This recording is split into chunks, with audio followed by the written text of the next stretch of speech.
A young man is suddenly transported to another world. Without special skills or cheats, he realizes all he has is a young body and a status screen. Desperate as he sees eyes watching him from the forest, he wonders how he will survive in that unknown and dangerous place. Mamiya Yuto, a salesman for a certain company, goes to work once again under the scorching heat. Wearing an uncomfortable suit by his boss's order, he walks through the city complaining about his stubborn superior. Regretting it, he thinks he should have taken the car, even if he had to pay for the fuel himself. Yuto works in an exploitative company that survives on the emotional effort of its employees. Despite the toxic environment and low salary, he accepts everything with a smile because he fears not finding another job if he leaves. He survives on what little he earns, stuck in a cycle of repetitive work while holding on to small moments of relief, like seeing the release of a new book. Yuto's new hobby is reading stories about ordinary protagonists who end up in other worlds and gain overpowering abilities. He recalls the fantasy games he used to play and feels good diving into those stories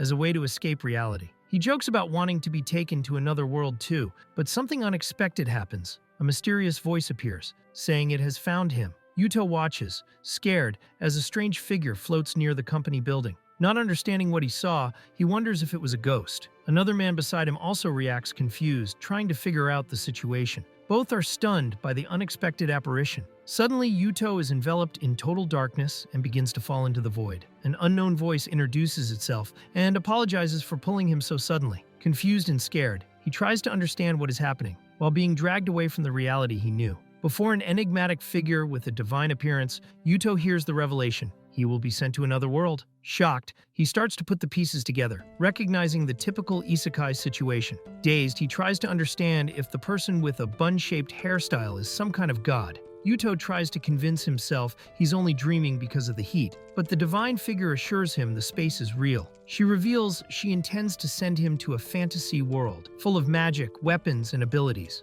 Enchanted by the idea, Yuto begins to get excited and asks if he can have some overpowering skill. Slowly, he accepts that this is not a dream. It's real. When Yuto asks if he will receive a special skill, the new smiling character replies that he will not. Surprised, Yuto immediately steps back and asks to be returned to his world, considering the idea of going to another world without any advantage as suicide. Disappointed, he decides to treat it all as a dream and tries to leave. The celestial figure says Yuto will be sent willingly to another world because deep down, he is not satisfied with his own life. This dissatisfaction is exactly why she was able to manifest before him. Surprised and emotionally shaken, Yuto begins to think about his frustrations and cannot deny the truth in those words. Yuto remembers his student days when he spent hours immersed in virtual worlds and dreamed about Isekai stories. He admits he is interested in that kind of world, but refuses to be thrown into it without guarantees. Aware of the dangers, he decides to fight for a powerful skill, determined to get a cheat from the god who summoned him, no matter what. Angry, he rejects the idea of relying only on willpower to survive. Yuto, now impatient, confronts the entity with anger. He makes it clear he has no physical preparation, no magic or martial skills. He accuses the entity of wanting to see him suffer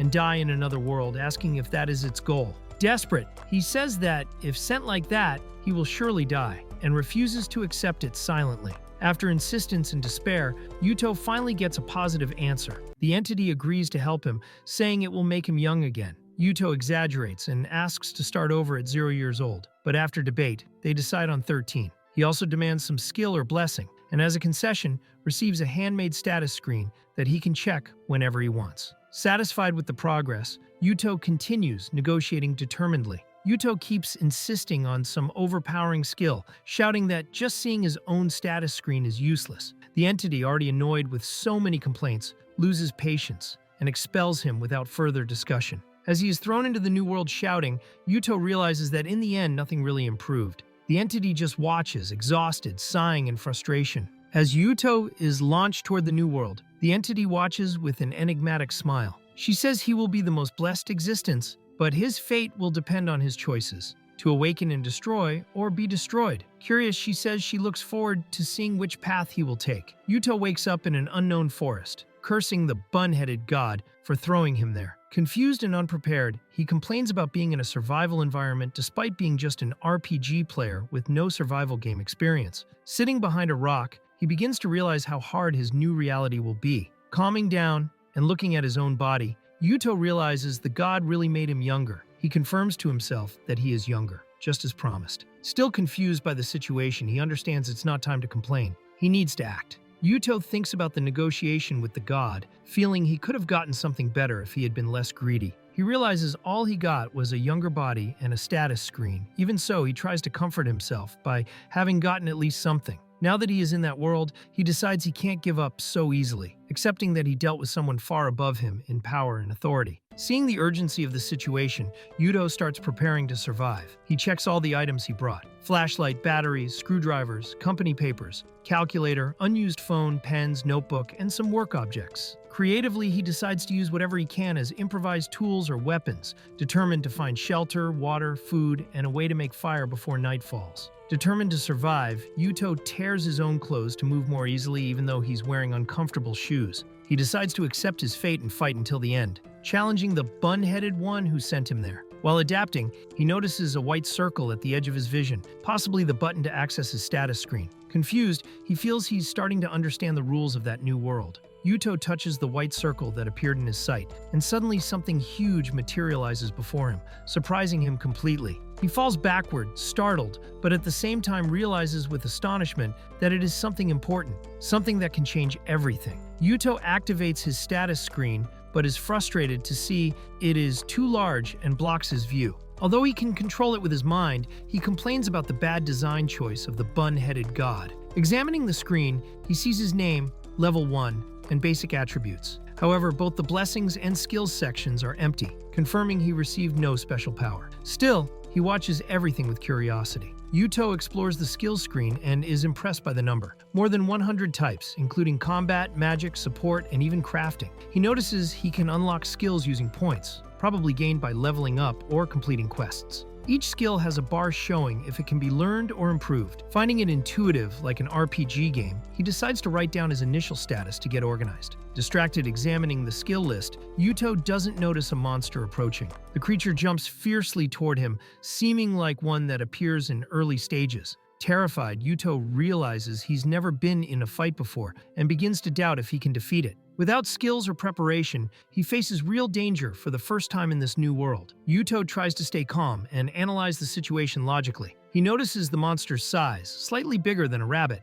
and concludes he needs to predict its moves to survive. The biggest danger is the creature's horn. A direct attack would probably kill him or at least leave him helpless. Without healing skills or items, Yuto understands any mistake can be fatal and decides to act with maximum caution. Predicting the monster will charge, Yuto makes a quick decision. Without weapons or skills, he uses his jacket as a cloak, holding it firmly in front of his body. With a determined look, he prepares to use the fabric as a distraction or improvised shield at the moment of attack. The monster charges quickly at Yuto, just as he predicted. Using his jacket as a distraction, he tries to block the creature's vision to mess up its aim. As the charge connects, Yuto stays firm and gets ready to perform his next action, determined to turn the fight around despite lacking combat skills. Yuto uses his expensive suit as bait, throwing it in front of the monster to divert its attention. While the creature charges, he rolls to the side, trying to take advantage of the chance to counterattack. Although the plan works partially, the monster starts to twitch and move uncontrollably, making it hard to approach.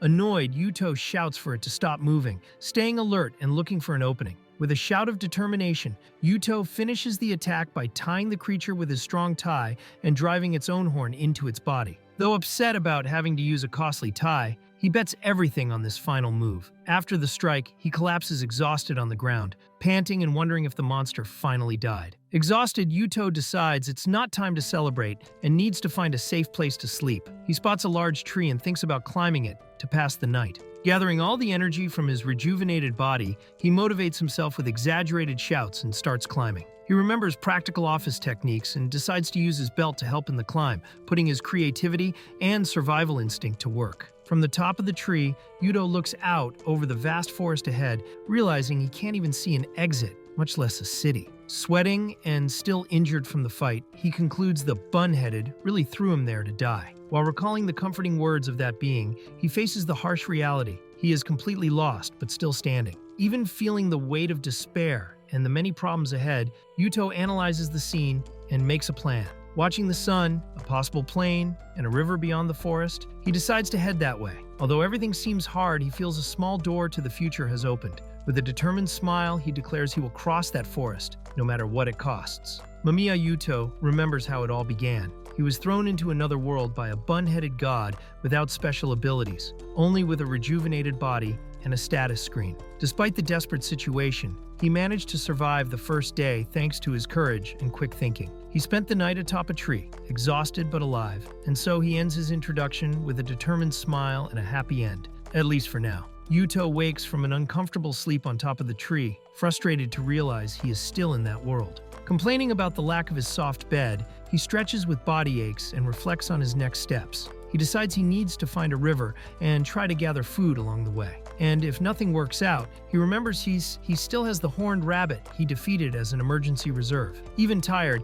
he remains determined to survive. While preparing to continue his journey, Yuto notices he still has his multifunction watch. He realizes he can use it to know the time and orient himself with the built-in compass. Surprised he hadn't thought of it earlier, he gets excited about the item's usefulness, recognizing the value of modern technology even in another world. Yuto is startled by the noise of birds, but soon realizes they are feeding on fruits. Watching carefully, he concludes the fruits seem safe to eat. Hungry, he risks taking a bite, hoping they aren't poisonous. Even wary, he can't hide his joy at finally finding something edible. While gathering and eating the fruits, Yuto feels he is making progress. Opening his status screen, he notices the experience bar for the gathering skill increased, probably from collecting fruits. He also sees progress in taijutsu, which he associates with fighting the horned rabbit. With this, he concludes he can level up skills by simply repeating related actions, a typical game mechanic now working in his new reality. Noticing how the system of that world works similarly to a game,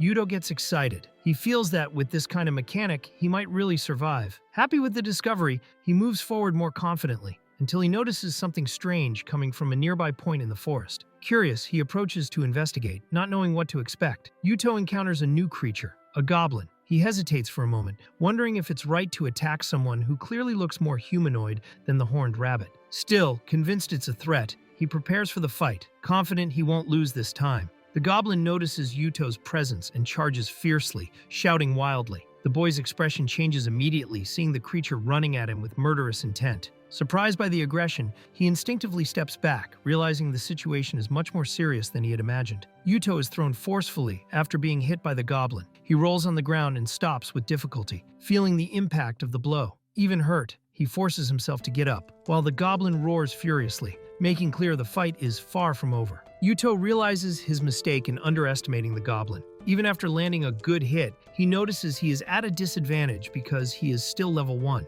Frustrated, he limps away, recognizing he was naive to enter direct combat without preparation. Yuto understands goblins are real enemies, not simple NPCs. Injured and dirty, he forces himself to abandon any naive thoughts. With a determined look and an improvised weapon in hand, he advances with the intent to kill the enemy without hesitation. Even with his body wounded and covered in blood, Yuto holds the goblin to the ground and attacks with everything he has. The creature struggles, but he doesn't hesitate. With a precise blow, he ends the fight, panting but determined to survive in that brutal world. Yuto drags himself to a tree, exhausted and hurt. While trying to stop the bleeding, he recognizes his mistake in underestimating the enemy. The pain bothers him, but he understands it could have been worse if he hadn't reacted. Now, he hopes the wound doesn't get worse and learns that in this world, every decision can cost dearly. Yuto walks injured to the place where he fought the goblin and notices something strange around. He realizes this new world isn't a game. It's cruel and lethal. Finding a mutilated human body, the reality hits him hard. In that place, people die easily. He decides he must be much more careful from now on. Then, while crossing an area covered by a strange dark mist, he feels sudden pressure on his back. His body freezes, and he is thrown to the ground, coughing and trying to understand what hit him. After recovering from the previous impact, the protagonist faces a strange creature emerging from the ground. Despite having just been attacked, he is surprised by the creature's cute appearance. For a moment, he is confused by the creature's cuteness, but soon refocuses and remembers he was targeted by an attack. Suspicious, he tries to understand how that creature managed to hit him. The protagonist is caught off guard by the creature, which begins to cast a spell. With no time to understand the type of magic, he panics as he realizes he is already within the attack's range. With no options, he prepares to defend himself the only way possible, using his briefcase as a shield. The spell hits the protagonist's briefcase directly, which he manages to protect himself with barely. Even with the reduced impact, the force of the attack is immense. He realizes that, if hit again, he won't resist. Realizing he can't keep just defending with the briefcase and lacking confidence to dodge, the protagonist decides to go all out. With no other choice, he runs directly toward the enemy, ready to risk everything. The creature reacts, preparing another spell. With all his strength and determination, the protagonist delivers a powerful kick to the creature before it can cast its magic. The impact is brutal and direct to the face, causing blood to gush and ending the fight in a single blow. After defeating the creature before it could launch another magical attack, the protagonist breathes a sigh of relief. Exhausted, he collapses at the base of a tree, reflecting on the danger. A notification appears before his eyes. He has reached level 2. Reaching this milestone satisfies him. But he soon recognizes how cruel and relentless this new world is. The protagonist wakes exhausted after sleeping on top of a tree, which did not ease his fatigue. He feels the weight of his worn body after facing a goblin and a mole in succession. Besides that, he is injured and needs to clean the wound as soon as possible. The protagonist continues staggering, feeling dirty and dehydrated. The smell and tiredness bother him more and more, and he realizes he's near his limit. Hearing the sound of water, he runs panting to the spot and finally finds what seems to be a spring. Relieved, he wonders if he has finally arrived where he wanted. Upon finding the water source, the protagonist fills with energy and runs toward the place with a shout of relief. Without hesitation, he throws himself fully, relieved to finally be able to refresh and take care of himself. After washing and hydrating, the protagonist starts organizing the basics for his survival. He washes his clothes and takes advantage of the surrounding resources, finds potable water, fishes, and manages to get meat from a rabbit. With all this in hand, he confirms he has what is needed to sustain himself for a while. Satisfied with the trap he made to catch fish, the protagonist celebrates the success of the idea. Now, with food and water secured, he decides to focus on the next step, learning fire magic. Determined, he declares the new goal out loud, ready to advance even further. The protagonist returns to his improvised resting place near the waterfall. There, he accesses the skills menu and uses the points he earned by leveling up to invest in fire magic. With a confident smile, he adds the first point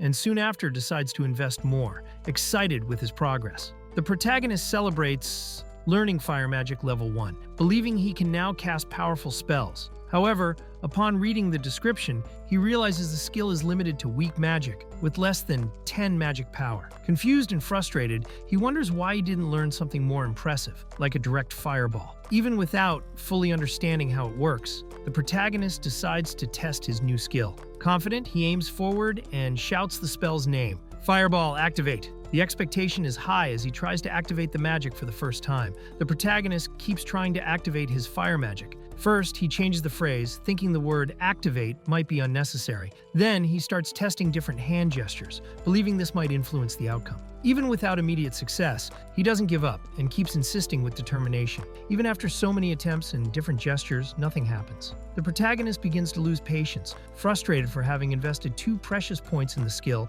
and not being able to use it. He questions why it's not working. Outraged by the situation, the protagonist takes a deep breath and decides to think calmly. Remembering the mole's magic, he realizes it released a black mist, possibly a manifestation of magical power. This makes him conclude he can't activate his own magic because he lacks something essential, the short enchantment skill. Without it, even having learned fire magic, he can't use it. Aware of this, he accepts that he will have to say a specific phrase to try to compensate for the lack of technique. Determined to try something different, the protagonist recalls how magic spells are invoked in stories. Inspired, he assumes a serious posture, makes a dramatic hand gesture, and recites an improvised incantation, asking for help from the fire spirit. With faith and desperation, he shouts the magic name once again, Fireball! Even after reciting the incantation, with all seriousness and hope, the protagonist gets no result. Frustrated, he realizes that even changing the way he pronounced fireball didn't work. Bursting with outrage, he yells it didn't work at all, getting even more confused about what he is doing wrong.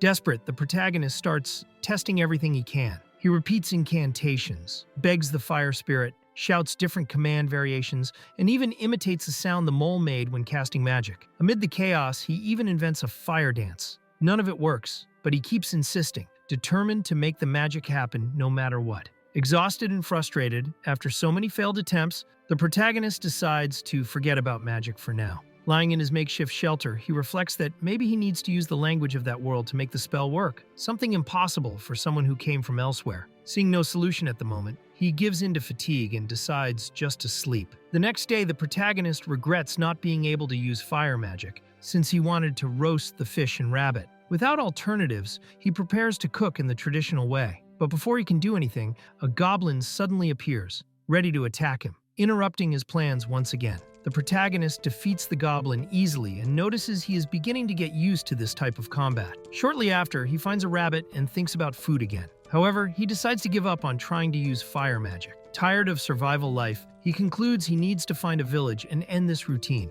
Even afraid of parasites, he accepts eating raw fish for now, reinforcing his desire to change his life. While organizing his thoughts about the future, the protagonist notices he leveled up and learned a new skill: Rush. Initially, he doesn't find it in the combat list, but soon locates the technique. Reading the description, he discovers it allows advancing quickly at 30% of attribute speed, with a range of up to 5 meters. Excited, he celebrates the news, feeling he is finally progressing. Excited with the new skill, the protagonist tries to activate Rush while standing still, but nothing happens. Remembering his frustration with fire magic, he decides to try it while moving. This time, the technique works. He dashes quickly, surprised by the speed. Unlike previous attempts, he finally tastes success. The protagonist celebrates, realizing Rush really works. He notices the skill consumes his mana, but can be used without shouting its name. Although it has little use now, he sees potential for surprise attacks. However, he notices a curious problem. Every time he uses the skill, his shoes fly off his feet. After spending much energy testing the Rush skill, the protagonist finds a perfect place to rest. The area is elevated, safe from goblins, with a river and fruit trees nearby. Enchanted by the comfort, he decides it will be his new base, ideal to recover strength and prepare for what's next. The protagonist decides to analyze his status. He notices he gains 3 attribute points per level and imagines that if the max level is 99, his final stats could reach around 300. Observing his attributes, he notes skills are influenced by those numbers. Fire magic depends on intelligence, and Rush on agility. Confused about exactly when he learned the dash skill, he speculates it may have been automatic upon reaching a certain level. Even so, he decides to forget fire magic for now and focus on efficient growth. Analyzing his skills, the protagonist sees several percentages rising with his actions, like gathering earth magic and presence detection. He suspects these improvements are linked to defeating monsters like the horned rabbits. He concludes that winning against enemies can speed overall growth, not just in direct combat but also in other useful areas. Motivated, he starts thinking that defeating more creatures could be very advantageous for his evolution. The protagonist notices there are many useful daily skills like cooking, forging, and gathering. He concludes that the inhabitants of that world likely choose their skills according to their life plans. This reminds him of a game he used to play where players could defeat monsters, fish, enjoy scenery, or just have fun. Just like in the game, he realizes it's possible to live in various ways in that world, and everyone followed their own path as they wished. The protagonist recalls his past in the game, where he sought only power. He reached the top rankings, being recognized as the god of cessation on all servers. Despite virtual glory, it cost him dearly. He dropped out of college and was kicked out of his home. Still, he admits that period, despite the consequences, was the most fun of his life. The protagonist realizes this new world is exactly the kind of environment he likes. The status, skills, and evolution mechanics remind him of when he was the best player. Filled with excitement and nostalgia, he almost gets emotional, feeling the same enthusiasm as before, as if he were back at the peak of his old virtual life. Even excited about the potential of that new world, the protagonist restrains himself. He reminds himself he is now an adult, who can't repeat past mistakes and lose himself like before. But as he lies down to rest, he wishes at least to have a good dream that night, a brief moment of peace amid the new journey. The protagonist puts into practice his strategy of attracting monsters by throwing small stones, imitating the sounds they make. With this, he manages to lure and defeat 2 enemies easily. Satisfied with the plan, he celebrates the success of the stone bait strategy and cheers when he sees his level rise to 5. Confident with the success of the stone bait strategy, the protagonist no longer fears the moles. He notices that defeating them gives good experience points, especially in earth magic and presence detection, unlike unarmed goblins, which yield little. Thoughtful, he wonders if the goblin who used a staff was a rare monster, since he hasn't seen another like it. While reflecting, the protagonist hears a distant scream and gets scared, thinking it might be a monster or goblin,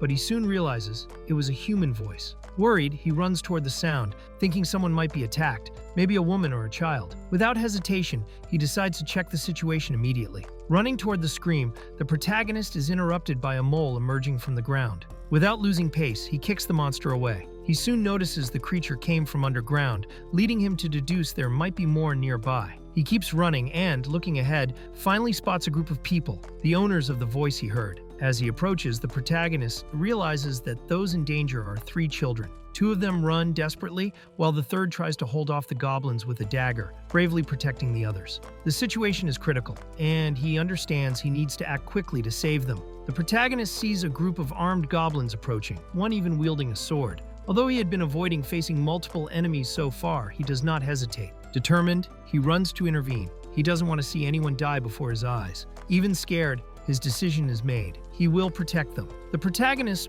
runs to the boy who is trying to face the goblins and proposes a straightforward plan. He would handle two enemies, asking the other to deal with the rest. Surprised and confused, the boy doesn't respond, but the protagonist acts anyway, hoping the other understands his intention and cooperates in the fight. The boy finally understands the proposal and joins the protagonist with determination. The two take combat positions side by side. Confident, the protagonist decides to attack first, believing victory belongs to those who act without hesitation. United, they charge with full force against the goblins. The protagonist attacks with full strength, striking one goblin with his blade. However, he misses another hit and complains about the failure, frustrated. Meanwhile, he notices another enemy approaching. The fight is far from over, and he needs to stay alert. During the battle, the protagonist feels he has gotten used to the situation. With renewed confidence, he goes to face the goblin armed with the sword. With a swift and precise move, he knocks the enemy down with a punch, causing the weapon to fall to the ground. He shows he is becoming more prepared to survive in this new world. Even injured, the protagonist endures the pain and keeps fighting with determination. With a decisive blow, he finally defeats the goblin. The boy fighting beside him watches impressed, realizing he managed to kill a goblin alone. Soon after, a voice calls him. Someone noticed his courage. The boy notices the goblin hasn't seen the protagonist yet and is focused on him. But evaluating the situation, he realizes that if he doesn't act fast, the protagonist might finish the enemy first. Angry and rushed, he rushes in to secure the final blow, determined not to lose credit for the victory. Before the boy can deliver the final blow, the protagonist acts quickly and mortally strikes the goblin. The boy is surprised by the scene. With a serious expression, the protagonist apologizes but makes it clear he couldn't let them steal his victory. His effort is rewarded. His level rises to 6. The protagonist reflects on the concept of last hit bonus, common in MMORPGs, where the one who lands the final hit receives all the rewards. He wonders if this system also applies in that world, and concludes that it does. Despite the victory, he feels conflicted. He finally met a place but ended up acting out of greed. Now he fears he caused a bad impression by stealing the other boy's chance. The protagonist realizes he doesn't need to worry. The 3 youngsters he saved are smiling and thanking him cheerfully, even though he doesn't understand what they say. He feels relieved but notices the language barrier. Trying to communicate, he gestures and speaks slowly, asking them to wait a moment. They seem to understand and nod, showing goodwill. The protagonist tries to overcome the language barrier by acquiring the skill Otherworld Language Comprehension. At level 1, he understands like a 5-year-old child, which frustrates him. Trying to improve, he invests another point and rises to level 2, but now only understands up to the level of an 8-year-old. Outraged, he yells frustrated about the slight improvement, feeling cheated. Even frustrated after spending all his free points, the protagonist decides to raise the language comprehension skill once more. This time, he finally manages to understand the group, who are surprised by his sudden change. Relieved, he thanks them for waiting and asks for explanations about what happened. The group finds the protagonist's ability to understand the language strange, thinking he was praying to the goddess. He brushes it off, saying he had just forgotten the language for a moment. When he asks if they live there, the youngsters explain they actually live in a nearby town called Bezart Town. They came to the forest to hunt horned rabbits, but were attacked by goblins on the way, causing Pada to break the wagon reins, and all to flee into the forest. As the 3 argue about who was to blame for running during the attack, Pada insists he only followed instructions to run straight ahead. Mei tries to justify that she trusted Zinc to defeat the goblins, and Zinc counters, saying he couldn't face armed goblins alone. Despite the confusion, the protagonist watches with a discreet smile, finding it comforting to see how that group, although noisy, gives a feeling of familiarity and safety. Even excited that this world seems like a game, the protagonist reflects that he had been distracting himself not to think about the real possibility of dying. With no survival experience or anyone to rely on, he recognizes that any mistake could have been fatal. But now, seeing the city children talking cheerfully around him, he feels a change. He realizes he is no longer alone. The protagonist reassures the girl, saying he's fine. She shows concern and he admits he was lost, but feels relieved to have found them. Then he asks if they could return to Bezart Town before sunset. The spiky-haired boy assesses the situation and says it would be possible if they hurry. The group analyzes the situation, Although Pada is exhausted from carrying a heavy basket, they believe they can leave the forest before sunset. The protagonist suggests they leave immediately and mentions he can still use his flashlight, which excites everyone. The children get excited and impressed, reacting enthusiastically at seeing the modern item. The children are thrilled by the flashlight, thinking it's a magical item, and deduce the protagonist must be an aristocrat because of his different clothes. He tries to end the conversation and asks for focus, reminding them that time is short. Zinc takes the lead, saying he knows the way when he sees the Seer River, and proposes cutting through the forest to avoid delay. Zinc leads the group through the forest and quickly kills a rabbit with a precise strike. Silently, he cleans his blade while the others follow attentively. The protagonist, May, and Pada walk just behind, keeping pace. Zinc takes Pada's sword, saying he will use it instead of the knife. He comments there's no time to collect magic stones or monster parts, and just wants to test the blade's cut. The protagonist watches curiously, surprised to hear about magic stones and body parts. May explains those forest stones are small and of low value, but still useful for beginners like them. The protagonist replies, he's not noble, but a low-class corporate slave. May gets excited by the title, imagining he takes care of incredible creatures. Zinc and Pada think he never sold magic stones because he's rich. May explains they form a group. Zinc hunts, she gathers materials, and Pada carries everything. The protagonist realizes they work like an organized team. The protagonist asks if May isn't afraid of entering a forest full of monsters. She admits it's scary, but explains her family runs a pharmacy and some villagers use magic to treat wounds. Since herbs and fruits are sold in town, and medicines are expensive and hard to sell, she wants to help her family by earning money this way. The protagonist praises her dedication. Meanwhile, he notices something strange about Pada and calls him. The protagonist worries seeing Pada panting and tired, offering to slow down the pace. Pada apologizes for being slow. May comments, he never had problems helping his family on the farm, but now seems to be struggling. Then she explains, Pada still doesn't understand the protagonist's language and plans to ask for the language comprehension skill at the next prayer to the goddess. The protagonist confirms, intrigued. The group walks when Pada mentions he still has difficulties with farming, surprising the others. The protagonist explains that, for him, praying to the goddess is like spending skill points. Zinc, alert to the surroundings, notices something strange, not above but below the tree. He starts hitting the ground with his sword, explaining that huli moles are sensitive to sound and tend to appear if nearby. The protagonist recognizes the strategy with a surprised look. The protagonist praises Zinc's knowledge, who responds with a smile, saying he learned everything from his father, a hunter. When asked if he plans to adventure in the future, Zinc says if he does, it will only be to the Raqqa Plains, and even then only in the distant future, since many strong monsters live there. The protagonist notices Zinc cares more about May and Pada than adventures. Zinc reveals he lives only with his mother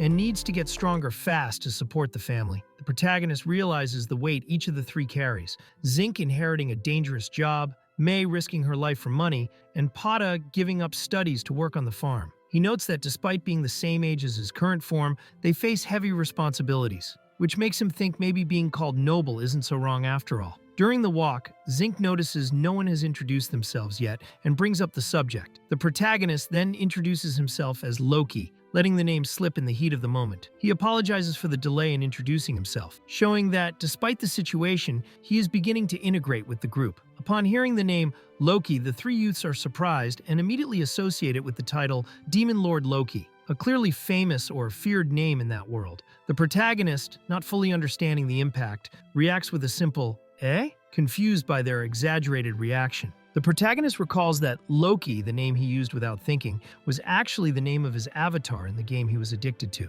Known as the God of Cessation, Loki was the strongest and most widely recognized player. This legendary name is now associated with him in this new world, which could cause dangerous misunderstandings. Loki reflects that he doesn't intend to tell anyone he came from another world, nor reveal the status he received from the bun-headed god. He enjoys seeing his status increase and admits he is obsessed with getting the last hit in battles, even though he didn't lie about his name intentionally. He feels he's becoming more and more involved in this new world, even if unconsciously. Loki feels excited whenever he explores the new world, full of skills and possibilities. He admits he chose the name Loki because it seemed fitting, representing his enthusiasm and connection with his past as a player. But reflecting now, he realizes how embarrassing that name can sound, though it fits perfectly with his way and feelings at that moment. Loki goes into shock upon realizing the misunderstanding. The others think he is the Demon Lord himself because of the name he chose. As he wonders how things got to this point, the three comment on how the Demon Lord description from the stories fits perfectly,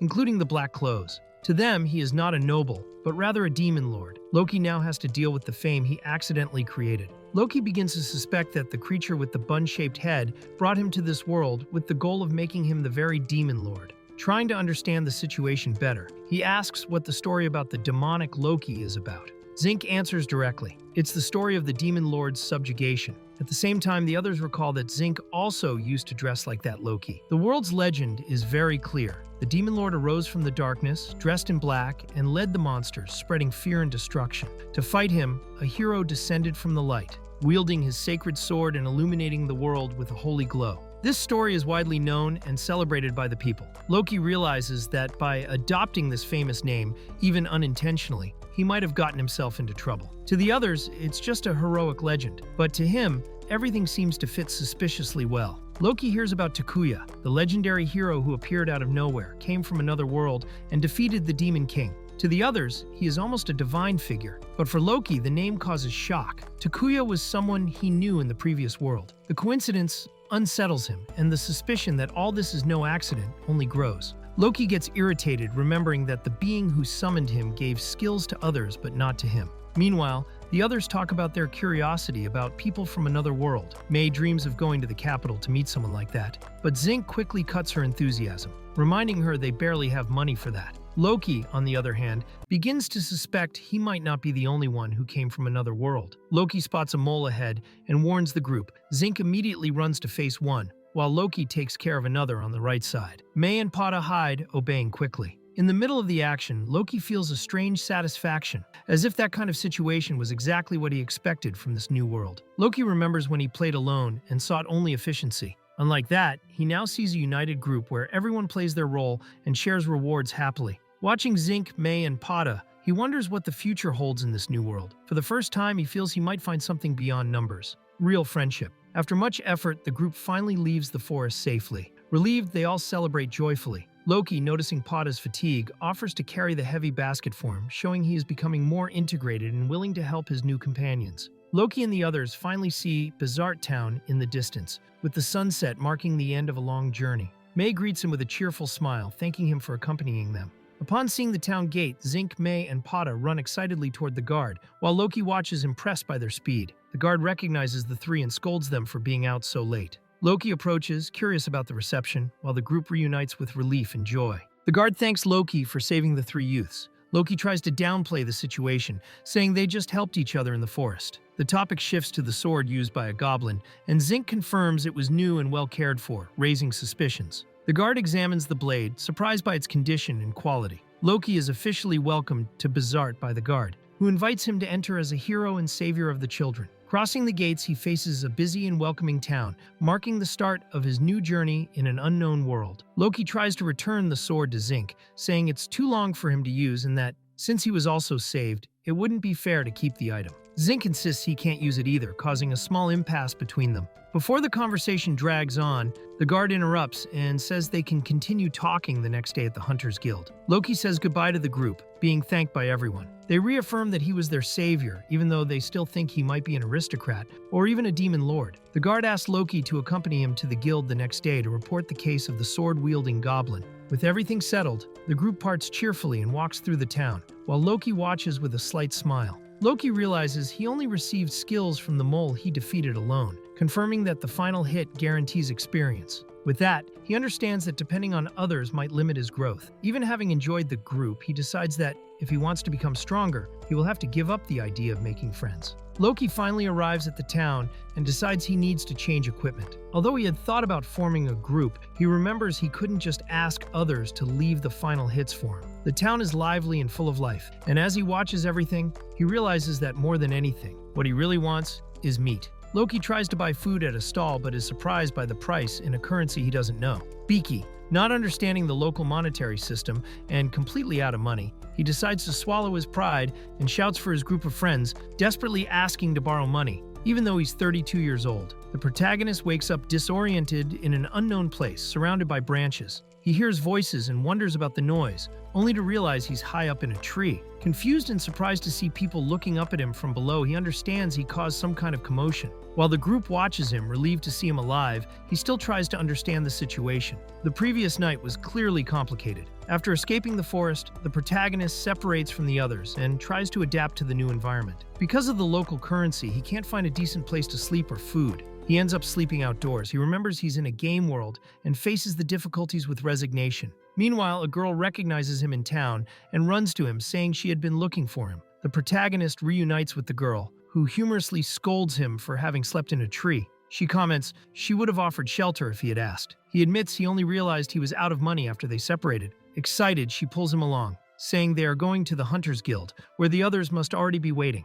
The protagonist arrives at the Hunters Guild and is impressed by the size and movement of the place. He observes the hall full of people, occupied tables, and food being served. He notices the famous mission board and understands that the papers he saw earlier were quest requests. Upon reuniting with the group, he is told they arrived earlier and have already eaten. He apologizes while trying not to get distracted by the appetizing dishes around. The protagonist, hungry after days without proper food, begs for a piece of meat and promises to repay the favor. As soon as he takes the first bite, he is ecstatic about the taste. The juiciness and seasoning make him emotional, considering it the perfect meal for a fantasy world. The satisfaction is so great, he even wonders whose voice came out of his own mouth, surprised by his exaggerated reaction. While the protagonist is still savoring the meal, an elegant woman calls him by name and comments on the difficult situation they faced the day before. She says the guildmaster wants to see him. Surprised, he asks if she is from the guild and gets nervous about the summons. Trying to appear confident, he accepts the request and follows her, thinking about the possible reasons behind the call. The protagonist is guided to a room where he finally meets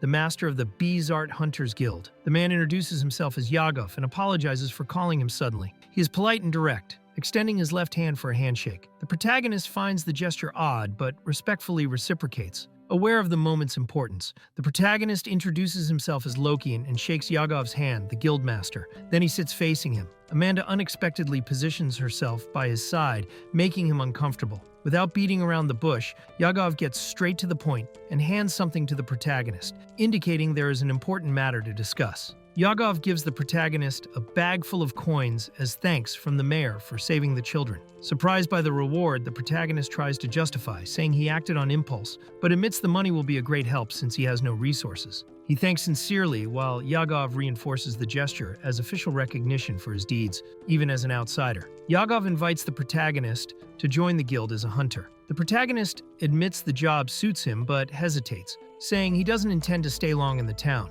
Yagav explains that the Hunters Guild is an independent organization with national recognition and that registration there is valid in other countries. Impressed by Yagav's direct and respectful attitude, the protagonist begins to seriously consider the proposal. During the conversation, Yagav comments that it's possible to identify a person's origin by observing mouth movements. Then, with a more serious look, he reveals that the language spoken by the protagonist is different from any he knows. This makes the protagonist tense, realizing he might have stood out more than he wanted. Still, he acknowledges there is much to learn in that new world. Yagav reveals that 2 hunters disappeared 10 days ago while hunting in the Great Palmyra Forest. He mentions one of them had restored a sword before the mission, then seriously questions the protagonist, asking him to explain in detail what he was doing in that forest, since he's not a registered hunter. The protagonist feels he's being questioned directly and suspects he might be under suspicion. He considers lying, but concludes it would only make things worse.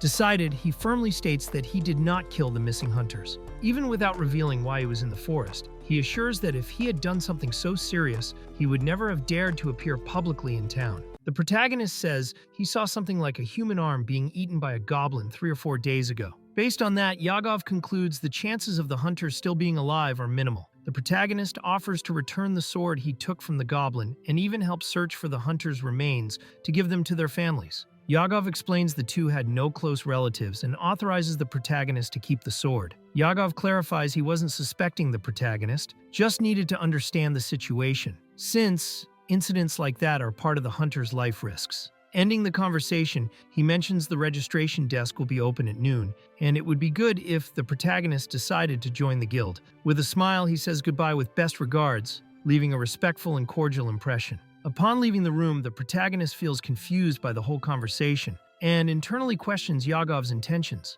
He wonders if the guildmaster tried to appeal to his empathy by mentioning the hunter's remains. Still, he ends up recognizing that Yagov's eyes remind him of his old company director, someone respected, always smiling, and treated as a trustworthy figure by younger people. The protagonist changes his mind after reflecting more on Yagov. Despite the friendly smile, he realizes the man's eyes show no real emotion, which makes him suspicious. He concludes he doesn't like Yagov and withdraws what he thought earlier. Meanwhile, inside the room, Amanda comments that the boy is too perceptive for his age. Yagov, in turn, suspects he might be connected to a mysterious group called Those Four, but is still uncertain. Amanda reports to the master that the protagonist used unusual items, shoes, watch, and glasses, with shapes never seen before, similar to lost artifacts discovered 4 years ago, classified as second-class secret relics. She notes his watch was working, raising suspicion. Yagov deduces that if he had found the items in the forest, he would have tried to hide them, or at least mention their origin. However, he acted as if they belonged to him forever, which increases distrust. Still, Yagov tells Amanda to be careful not to cross the line, as this is someone cunning. He instructs her to watch all the boy's movements and keep him informed. Yagov looks out the window at the town and reflects on the protagonist, considering him a mysterious figure for adopting the name of a demon king. He feels the need to quickly discover the true purpose of this young man. Despite the suspicions, Yagov places some hope in him, wishing his presence could bring positive changes to the town, which has been stagnant for some time. With a firm look, he concludes, "Please be good to us, Loki." The protagonist reflects on his situation and concludes that joining the Hunters Guild might be essential to survive in that world. Even after being treated with suspicion and distrusting the guild leader, he feels he can do well there. With this thought, he returns to the main hall, where he is welcomed enthusiastically by the others. The decision is made. He will integrate into the new environment. The protagonist returns excited to the group and displays a large amount of coins he received as a reward from the mayor. Proud, he declares he got that money right from the start. The others are shocked by the amount and impressed by the power of money. He explains it was a thanks for saving the children, even though he wasn't fully aware of the importance of his actions. The protagonist talks about the possibility of penalties in emergency missions, but the others explain this is rare. One of the girls says that if it really were an emergency mission, they would have received even more money. The blonde guy explains there was no time for the guild to formalize anything, so the payment was more of a thank you for the help. He reinforces that hunters exist to help, not to be rewarded. Despite this, with the light mood, the protagonist invites the group to eat meat skewers with the money he received. Still, he continues to find the guild leader somewhat suspicious. The protagonist goes to the guild's registration desk and meets Amanda, who introduces herself as the receptionist and reveals she holds the third highest position in the organization. She's pleased he remembered her name. The protagonist, noticing her influence, thinks pleasing her might bring advantages in the future. Excited, he asks how to register, while she, somewhat impatient, says she only needs his name and age. Facing the registration form, the protagonist hesitates for a moment. He knows that by writing the name Loki, he will be officially assuming that identity and cannot go back. Still, he summons courage and starts filling out the document. Amanda asks if he knows how to write, and he answers insecurely but decides to proceed. After that, she says the card will be ready soon and takes the opportunity to begin explaining how the guild operates. During the explanation about the guild, the protagonist learns that everyone starts at rank G, the lowest. He asks about his own rank, and Amanda confirms it will be that. There are 7 ranks in total, from G up to S, which is the highest. Generally, hunters can only accept missions compatible with their level. However, there's an exception. With permission from the guildmaster, it's possible to accept missions one level higher. Since the protagonist already defeated an armed goblin, it's likely he will get this authorization. Still, he understands that at first he will face many simple tasks and manual labor. The protagonist asks how promotions within the guild work. Amanda explains that to rise in rank, one must contribute to the guild and demonstrate skills. Starting at rank B, there's a practical exam. To reach rank S, the highest, one must pass an interview with the central guildmaster. She makes it clear that climbing ranks requires real effort, and it's not enough just to complete basic missions. The protagonist understands that the guild works on meritocracy. The more effort he puts in, the more he will be rewarded. This excites him, as it's very different from the exploitative environment he worked in before. Even knowing he'll risk his life as a hunter, he accepts the new world's reality with determination. Soon after, he receives his official registration card. The protagonist receives his official guild card and is recognized as a new hunter. Amanda says she looks forward to his achievements and offers to help with any questions. She mentions she received orders from the master to take care of him since he's still new in town. The protagonist is surprised by the consideration and begins to feel more welcomed in this new environment. Curious, the protagonist asks for tips on good hunting spots. Amanda recommends the first layer of the Great Palmera Forest for beginners, since it's rarely frequented. She also suggests the Raqqa Plains and Lulu Forest for those wanting to rank up faster. The protagonist is interested to learn there are mysterious areas within the forest, unknown even to locals. Amanda explains that only weak monsters like horned rabbits and goblins appear in the shallow part, but there's much more when going deeper. Amanda continues explaining about the Great Palmera Forest. She says the first layer is ideal for beginners, but has troublesome monsters called hollows, causing the area to be avoided. Reaching the second layer takes about 60 days. From the third layer on, monster strength becomes standardized by level. The forest is so vast it covers a quarter of the continent, and until today, only the Birdmen tribe has reached the fifth layer. The protagonist is impressed by the place's grandeur and mysteries. The protagonist compares the Great Palmera Forest to a final dungeon, typical of games, hidden near the starting village. Enthusiastic, he keeps asking questions, this time about whether low-rank hunters can defeat higher-rank monsters. Amanda answers that even if they win, they won't receive mission rewards if they haven't officially accepted the quest. He thanks her but notices she's annoyed by the question, saying he suddenly became too cute. The protagonist says he doesn't mind receiving less reward as long as there's no penalty, which catches Amanda's attention. She suspects his intentions and asks directly if he plans to explore the deeper layers of the Great Palmera Forest. He tries to disguise it as just a distant goal, but his expression betrays him. Amanda emphasizes that recklessness isn't welcomed among hunters, and that the guild doesn't offer benefits to those who irresponsibly exceed their level. Still, she allows him to proceed to the next question. After asking several questions, the protagonist is informed by Amanda that he can find more information in the guild's document room. Surprised to find books available, he gets excited, but she warns him with a sinister smile. The books are extremely valuable, and if he accidentally tears any, he could end up enslaved forever. Scared but grateful, he promises to be very careful. Leaving the guild,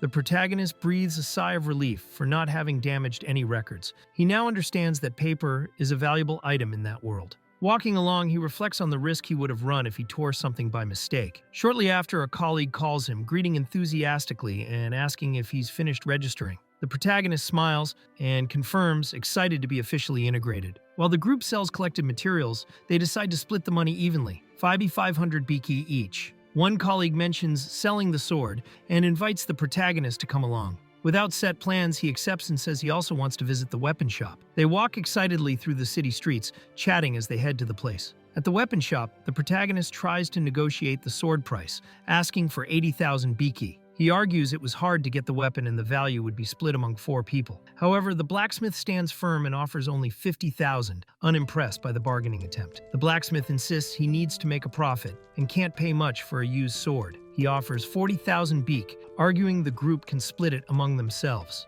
The protagonist, suspicious, asks if the blacksmith plans to resell the sword on the market. The man confirms, sparking an idea in the protagonist's mind. The protagonist pressures the blacksmith to increase the offer, proposing 60,000 biki. He argues the sword's market value is 100,000 biki and the merchant can still profit. Still, the blacksmith insists he can't pay more until he sells the weapon. Then the protagonist reveals he knows the sword's origin. It was bought at that same shop only 10 days ago. He emphasizes that despite being used, the weapon is high quality and positively mentioned even by the guards. The conversation starts turning in his favor. Confident, the protagonist offers 72,000 biki for the sword, saying that if they don't accept, he will give the weapon to another friend. Pressured, the blacksmith yields and accepts the offer, exhausted by the negotiation. The protagonist celebrates his victory, while the merchant complains he should have said the price from the start. Shortly after, the protagonist raises another issue, this time about a knife, showing he doesn't intend to stop there. The protagonist finally acquires his starting equipment,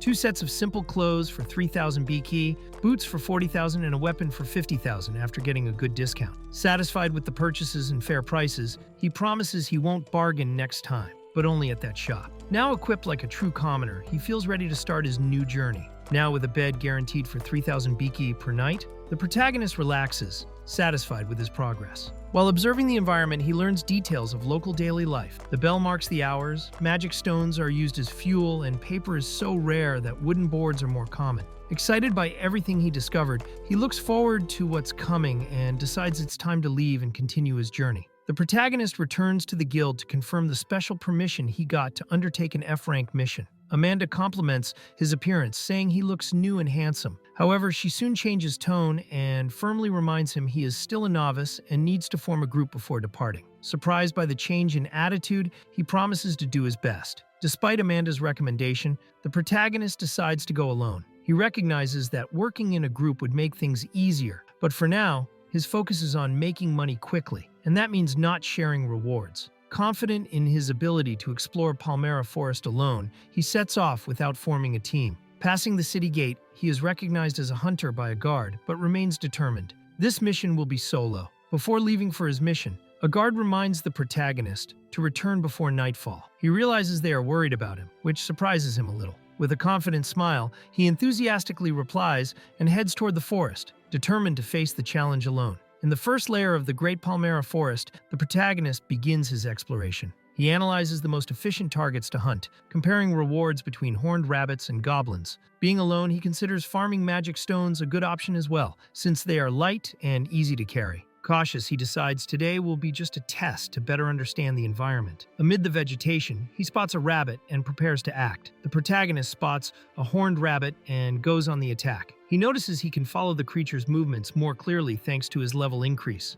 Testing a new strike, he hits the target precisely. Surprised by his own strength, he concludes the status blessing he received made him much stronger than he imagined. Even as an ordinary person, he now feels capable of facing the world's challenges. The protagonist faces a goblin and attacks confidently, realizing his current state is enough to handle this kind of enemy without difficulty. He gets excited about the battle and feels intense joy, comparing the experience to when a game character reaches a new level after much progress. For him, this was the most fun moment of all. Excited after his victory, the protagonist decides to keep hunting. However, after an hour, he finds himself exhausted, dirty, and emotionally shaken. Sitting in the forest, with an enemy's body beside him, he tries to hold back tears. The impact of that world's reality starts weighing on him, and the initial excitement gives way to fatigue and discomfort with the violence he faced. The protagonist tries to dismantle a monster's body to collect materials, but soon is overcome by disgust. The smell, texture, and grotesque appearance of the task make him nauseous.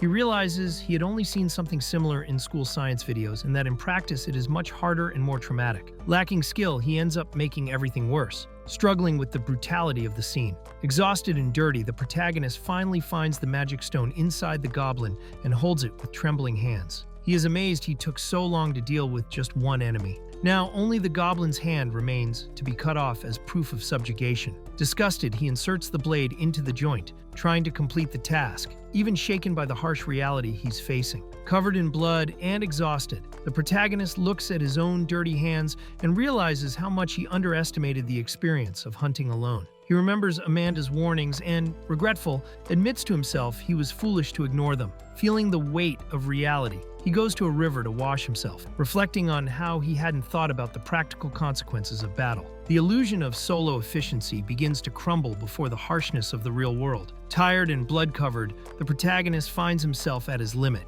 He realizes he completely underestimated the risk of fighting alone and is frustrated for having thought it would be easy. The brutal reality weighs on him, but he refuses to give up. He decides to clean the blood from his hand to avoid dropping the knife and forces himself to keep going. With renewed determination, he shouts internally to himself, he will reach his goal today, no matter what. Back at the guild, the protagonist hands over what he gathered from the hunt. Amanda is impressed with the amount of items collected, praising his effort, especially for having defeated an armed goblin. However, seeing him completely covered in dirt and dried blood, she can't help but comment on his state. Embarrassed, he just tries to hide his discomfort, visibly exhausted from the harsh experience. After returning from the mission, he asks what equipment is truly necessary for beginners. The answer comes in the form of a scolding. He's criticized for going out alone, without water, and only with a weapon and a basket. With nothing to say, he's sent straight to wash his hands. Cleaned up, he reflects lightly on the scolding. After all, in that young body, he really looked just like a boy being reprimanded. Still shaken by the gruesome scenes of the hunt,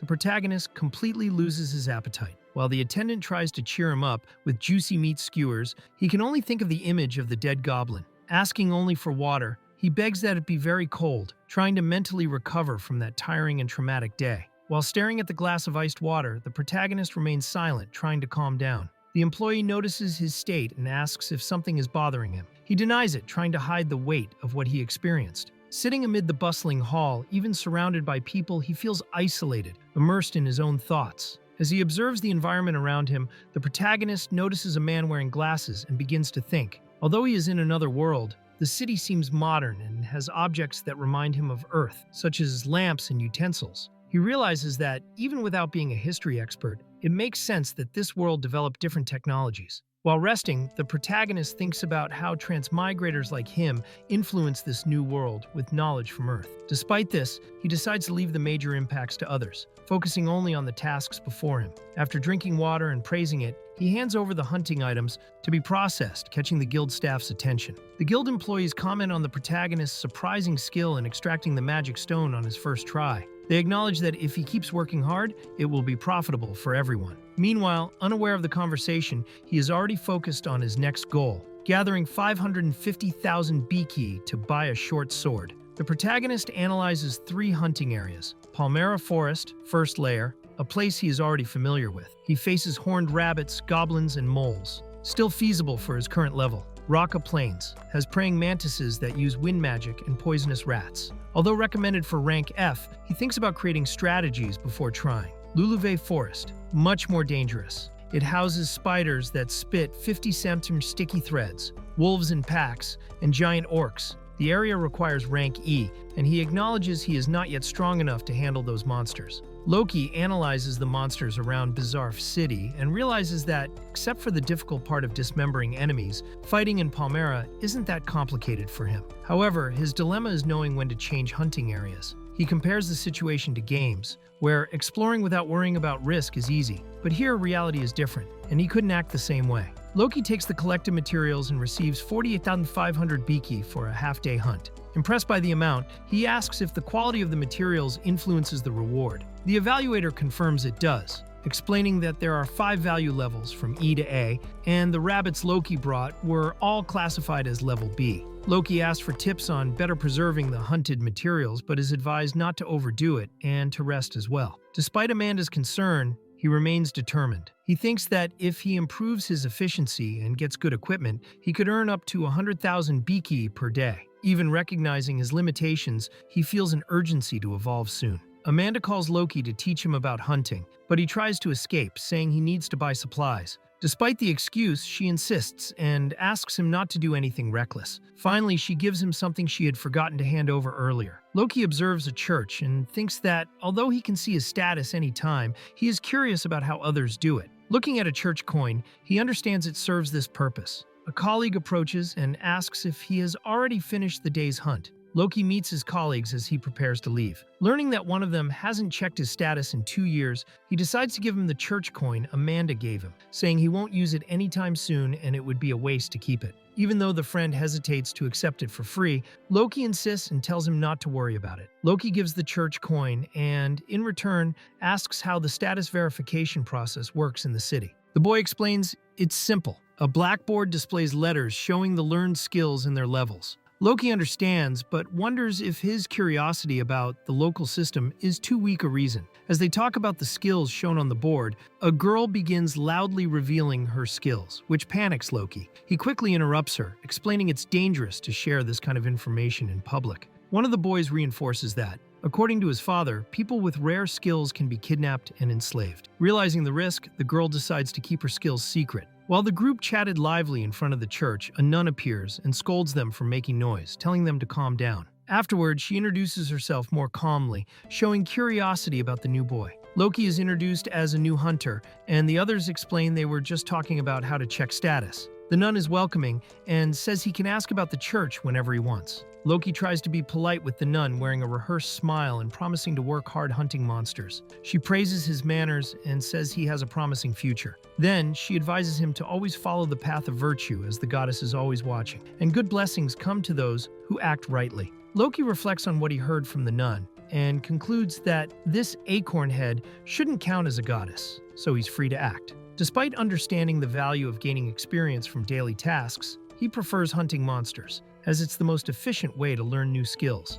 After that, he says goodbye to his friends and decides to go shopping before dinner. Loki returns tired to the inn and feels relieved that dinner is fish, as he's sick of meat. He remembers the smell of monster corpses and how they bled when cut, which almost made him vomit. He then thinks that, although it feels like a game, hunting monsters means killing living beings, and that makes him uncomfortable. Sitting before the lit lantern, Loki stares seriously at the world around him. After everything he has experienced, he realizes this world is real. Remembering something a known person once said mockingly, he now understands what those words meant. The harsh and tangible reality of this new world finally becomes clear to him. Watching others, Loki notices no one seems to care about the final blow to monsters. For him, that was essential. The experience and skill accumulation came exactly from that last action. But the truth is simple. The others don't know this. They don't depend on fighting to survive like he does. This knowledge changes his perspective. He understands he's alone in his logic, focused on growing out of necessity,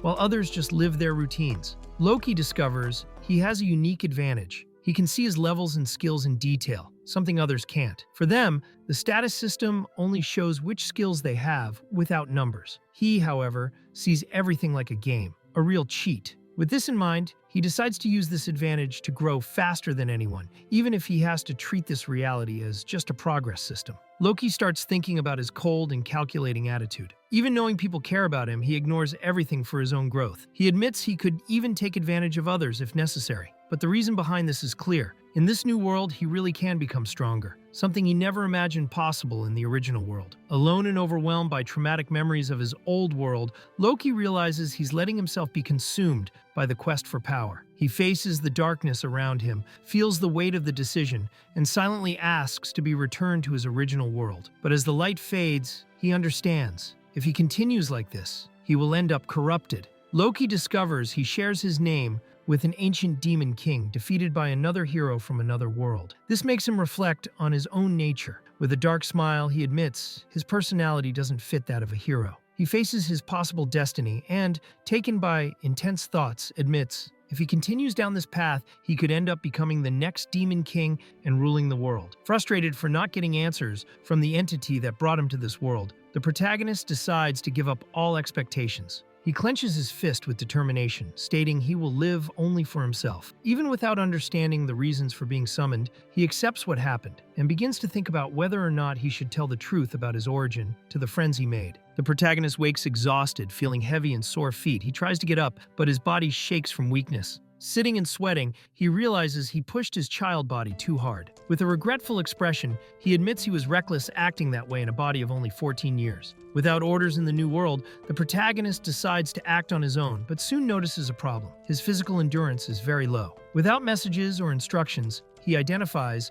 there is no stamina value in the status and, with no alternatives, starts training by himself, running daily for the last 3 days. While preparing for another light training day, the protagonist hears a scream and soon sees someone being attacked in the forest. Without hesitation, he runs toward the danger, determined to help. He recognizes the situation and courageously throws himself to save the person in trouble. The protagonist arrives ready to help, but realizes the situation is already under control. The women defeat the enemies easily. One of them, smiling, thanks him for the concern and praises his kindness. A bit shy, he confirms if they're okay and receives an enthusiastic answer. Back in the village, the protagonist talks about the incident and receives praise for the woman's courage who faced the enemies. Returning earlier with a full basket, he is questioned about his speed, but replies that he just met his goal. The older man recognizes his skill and confirms the rumors about his talent are true. The protagonist reveals he doesn't want to attract attention, but intends to save money to buy weapons, armor, and other items,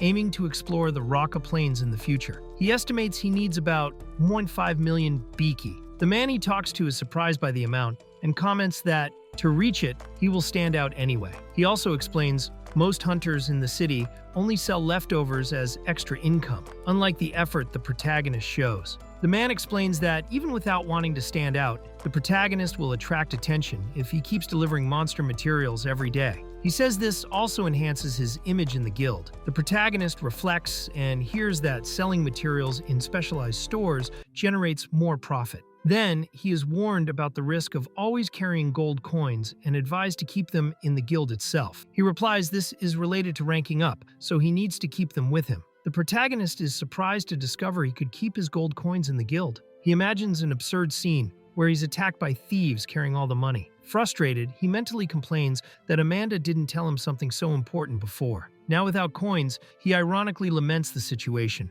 realizing the risk he ran. While walking through the city, the protagonist sees someone leaving a store and becomes curious. Realizing it's a jewelry shop, he gets distracted and ends up bumping into someone, quickly apologizing. Driven by curiosity, he enters the place and is greeted by a mysterious woman with a simple welcome. Inside the shop, the protagonist is impressed to notice that all the jewels are actually magic stones. The woman asks if he's there to buy or sell. Not understanding much about the subject, he accepts her offer to explain more. Curious, he tries to understand the value and use of those items. The woman begins explaining about the magic stones, revealing they have different attributes depending on the color. Black represents no attribute, while red indicates fire, among others. She shows examples and says that stones with no attribute are used daily. The protagonist recognizes some and is surprised to confirm the existence of magic stones with attributes. When she makes him think about the use of larger and more valuable stones, he starts to suspect something more important behind this. Upon discovering magic stones can be used to enchant equipment with attributes.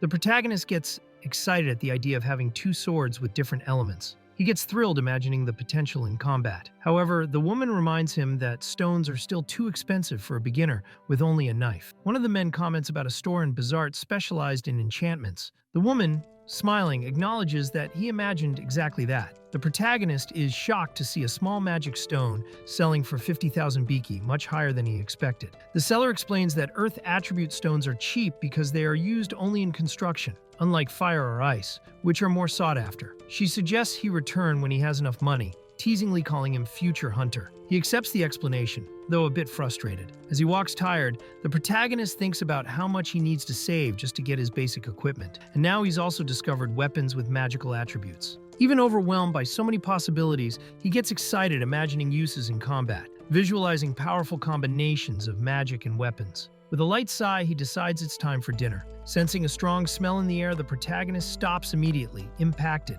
He recognizes the aroma and, excited, runs to its origin. Upon arriving, he faces a lush and culturally exotic scene and confirms enthusiastically this is exactly the place he imagined. The protagonist enters the restaurant excited and, with sparkling eyes, confirms he knows curry. The chef, elegant and theatrical, explains that his menu is exclusive and serves only curry, a dish full of spices, for 9,000 biki per portion. Before sitting, the protagonist is challenged. The chef asks if he really has the determination to try something so strong. Even though he thought the price was high, the protagonist couldn't resist the desire and begged for a portion, determined to pay. When the dish arrived, he was moved upon recognizing the unmistakable aroma and appearance of curry. With shining eyes and a satisfied heart, he confirmed without doubt it was truly curry. The chef smiled, approving his reaction. The protagonist began eating the curry full of nostalgia, remembering how he used to have that for lunch at work. But soon he was overcome by an explosion of spiciness.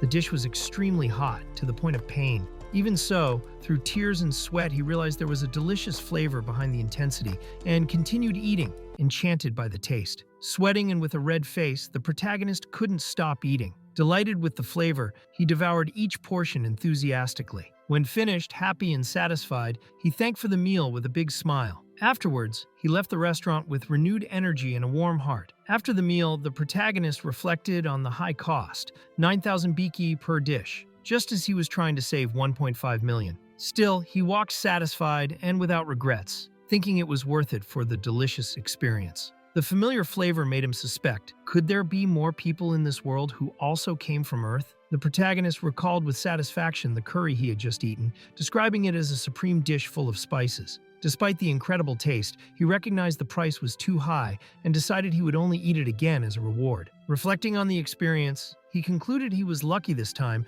but promised to be more careful before entering any random store in the future. The protagonist visited a new shop and was warmly welcomed by a couple. The woman introduced herself as Mesa's mother and thanked him for taking care of her daughter, while the man said he was the father. The protagonist soon recognized both and realized he had seen them before. He deduced that the place was a pharmacy, since Mesa's parents dealt with herbs and were often in the forest. Mesa suddenly appeared, shouting excitedly upon seeing the protagonist and inviting him to play by the river the next day. She promised it would be fun, with pleasant water and even a chance to fish, mentioning she would invite other friends as well. Without giving time to respond, she ran off. Her mother apologized, explaining she always acted that way, while the protagonist, a bit dazed, said it was like being caught by a storm. Even wanting to hunt, the protagonist agreed to accompany Misa and her friends to the river. He thought about how trustworthy he was to others, perhaps because he had helped them before. Despite having a special ability to see his own status, he admitted he was not invincible,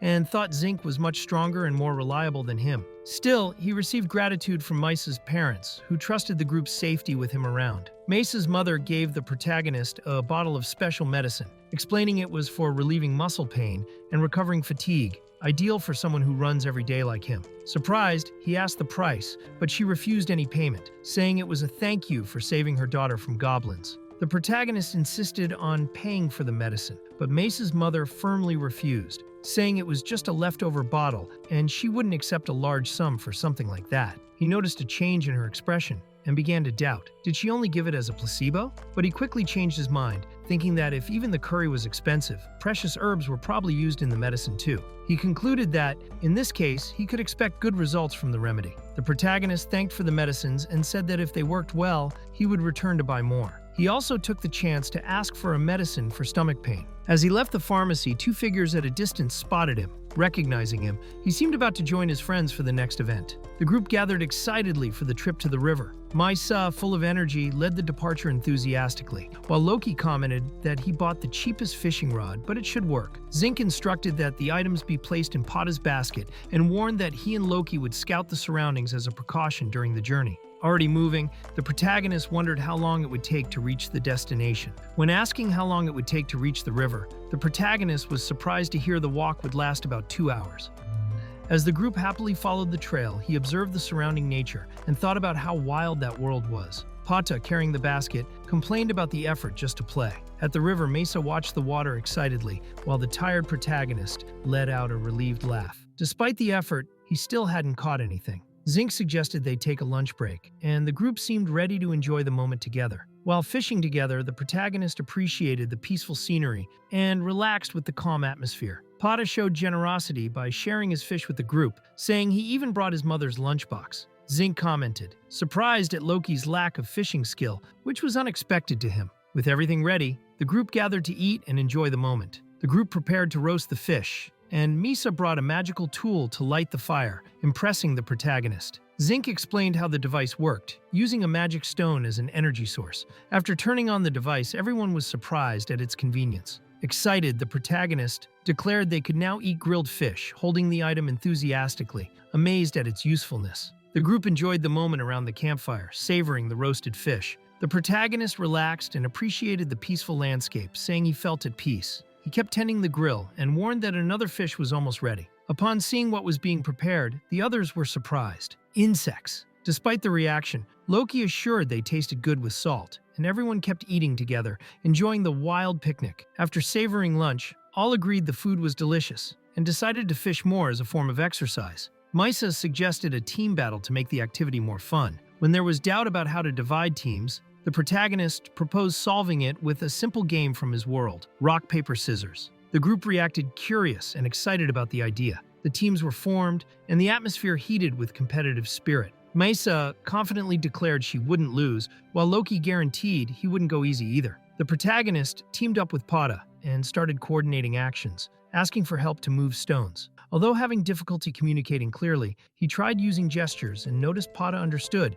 which relieved and made him more confident for the challenge. The protagonist enthusiastically guided Pata, giving various instructions to move stones while trying to catch insects. Pata responded energetically, obeying promptly. However, the protagonist soon realized he might have overdone the pace. Seeing Pata panting, he apologized and suggested doing things more calmly. Still, Pata insisted he was fine. Together, they continued the search, now with more care and cooperation. The protagonist told Pata he didn't need to push himself, worried about his effort. Pata paused for a moment, surprised, then smiled emotionally upon realizing he clearly understood what was said. With teary eyes, he joyfully repeated that he understood the words. For Pata, this small gesture of understanding meant a lot. Moved by finally understanding and being able to communicate with the protagonist, Pata hugged him tightly with joy, declaring he could now also talk with him. The group celebrated the achievement, surprised at the sudden progress. Meanwhile, the protagonist wondered, confused, if his language comprehension skill had evolved just by talking to Pata, and if, without realizing, he had become an Isekai language teacher. To celebrate Pata's progress, the protagonist invited the group for a special meal at a shop he knew. Everyone congratulated Pata on his efforts, and, excited, they went together to the place. There, they shared a happy and relaxed meal, celebrating the achievement with smiles and good company. A few days later, the protagonist woke feeling lighter and refreshed. He recognized the medicine's effectiveness and decided to ask Mesa's mother about the price next time. Reviewing his status, he noticed his skills had evolved. Now he had charge and presence detection, both at level 3. With satisfaction, he confirmed he had already reached his initial goal of 1.5 million Biki. While thinking about keeping money in the guild, the protagonist was surprised by an angry woman who shouted, asking why he hadn't been visiting her. She insisted it wasn't because she missed him, but made it clear she was upset about his absence. Confused, he asked if something had happened, not understanding the reason for the scolding. After getting scolded for being absent, the protagonist received good news. His promotion to F rank was confirmed. Taking advantage of the moment, he requested a withdrawal of his saved money and declared with determination that he was ready to organize his equipment and head to the next challenge, the Raka Plains. Loki was congratulated for reaching rank F, receiving his new adventurer license. While everyone around celebrated, he looked at the card with curiosity, asking if it would be possible to change its material. An expressive woman, excited about his achievement, commented how the license suited him. A third person replied casually that it was possible to make that change. The woman explained that licenses follow a material hierarchy, like copper, iron, silver, and even adamantite, representing the ranks. She said it was possible to change the license material, but that required an extra fee. The protagonist, confused by the system, questioned why the exchange was done arbitrarily. Upon hearing it was common because of the processing fee, he reacted indignantly, realizing the system was like a microtransaction. Loki criticized the guild system for charging only the rich, since only high ranks would care about the card quality. The woman replied that the guild was a business and couldn't distribute precious minerals for free. This made Loki wonder if S rank associated with adamantite was really the highest. Intrigued, he asked Amanda directly if S rank was truly the limit. Loki commented that using adamantite as the material for the highest rank seemed lazy, as if lacking ambition. Amanda was surprised by the observation and admitted he was right. In the past, there was a higher rank, but it was erased. The reason was simple. Current hunters didn't have enough strength to reach it. Amanda explained she hadn't told about the lost ranks because she thought it unnecessary. Loki, however, started thinking that if current hunters couldn't reach that old rank, maybe there were people outside the guild with that potential. Silently, he considered a bold idea. If reborn heroes from another world really existed, like the legendary Takuya, then maybe someone like that could reach the lost rank. Loki continued thinking about the legendary hero Takumi, imagining if he had reincarnated as a prince and therefore wouldn't need to become a hunter. Still, Loki felt a strong desire to find him if he was still alive. Amanda, noticing the seriousness in his eyes, decided to share something important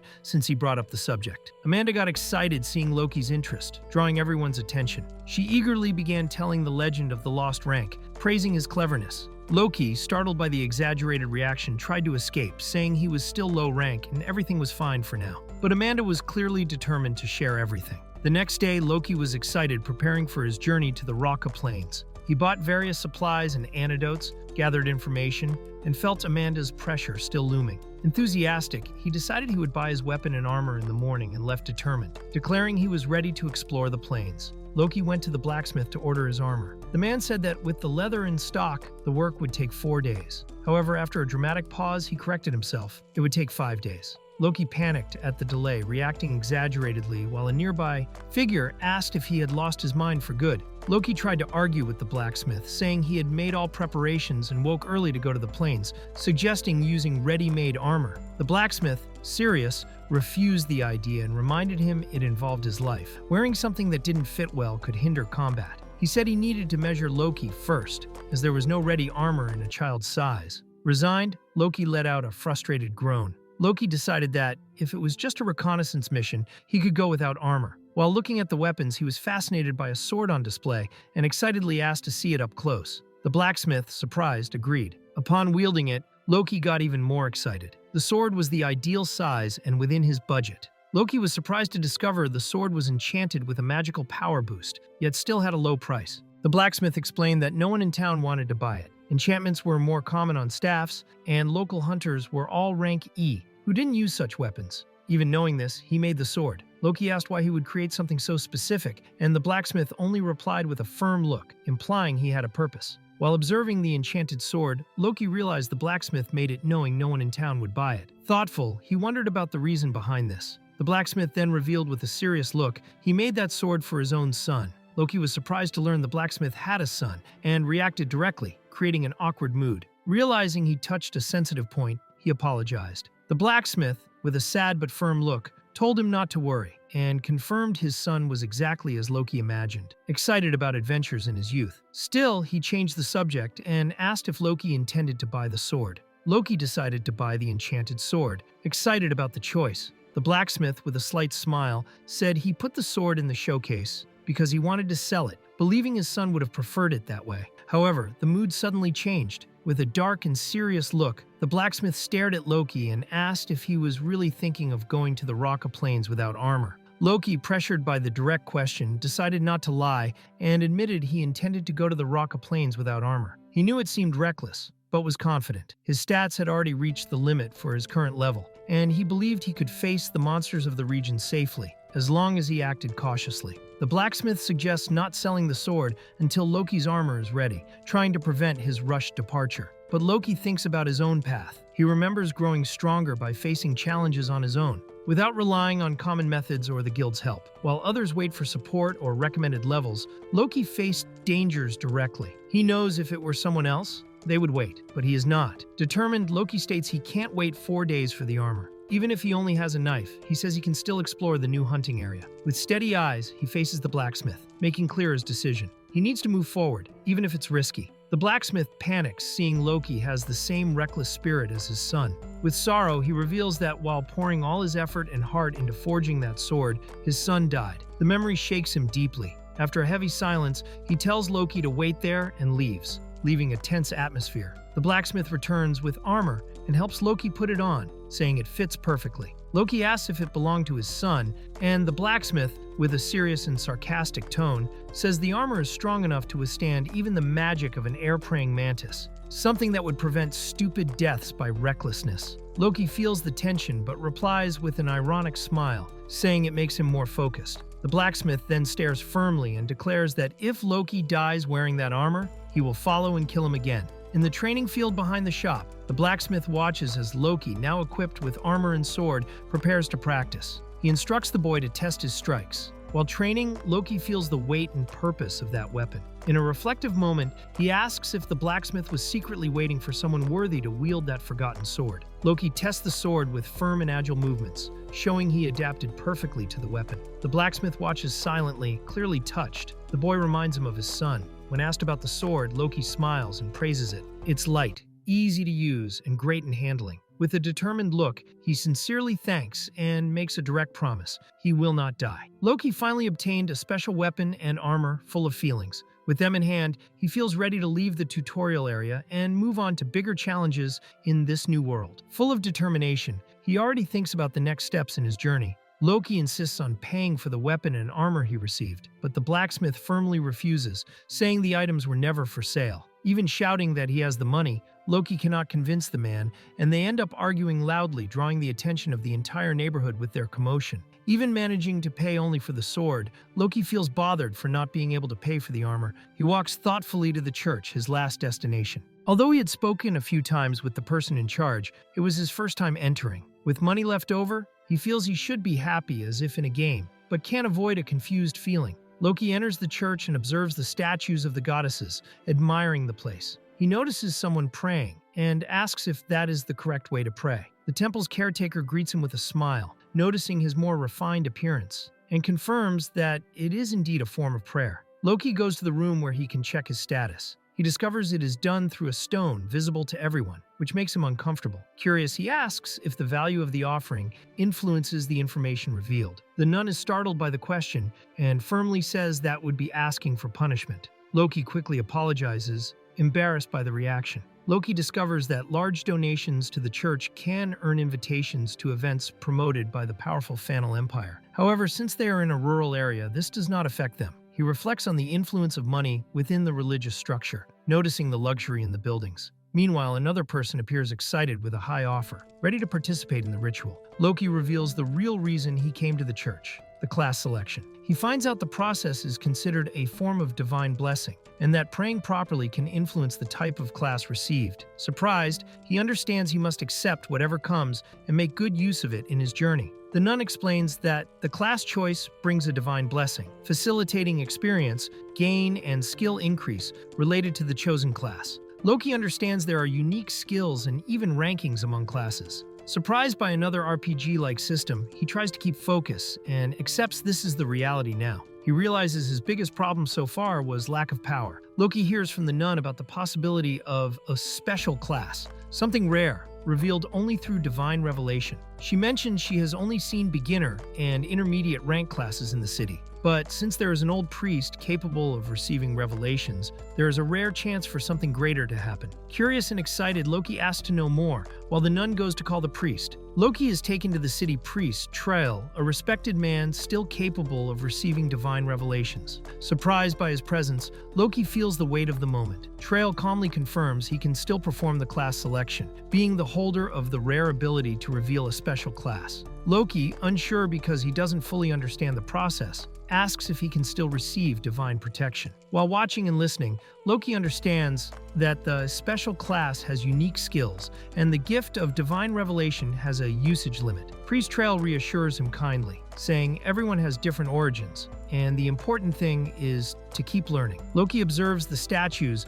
of the 6 goddesses: commerce, sin, life, love, war, and fertility. He reflects on how they all love humans equally. Amid this, a playful figure tries to get his attention, but Loki ignores it, realizing that figure, the acorn head, is not among the revered goddesses. Loki asks if there are only 6 goddesses in this world, and the priest confirms, explaining that all prayers must be directed to them during the class selection. Although he can choose one to worship, he is advised to pray to all, as that might lead to an unexpected class. To receive the revelation, one only needs to focus strongly on the desired class. With this, the ritual is ready to begin. Loki kneels before the goddesses' statues and prays sincerely. He wishes to attain the class he desires, preferably one with fast growth in strength and defense, and effective in melee combat. With firm thoughts on this desire, something unexpected begins to happen, drawing his attention. During the prayer, Loki keeps his eyes closed and feels a strange presence, as if the goddesses were talking among themselves. Words like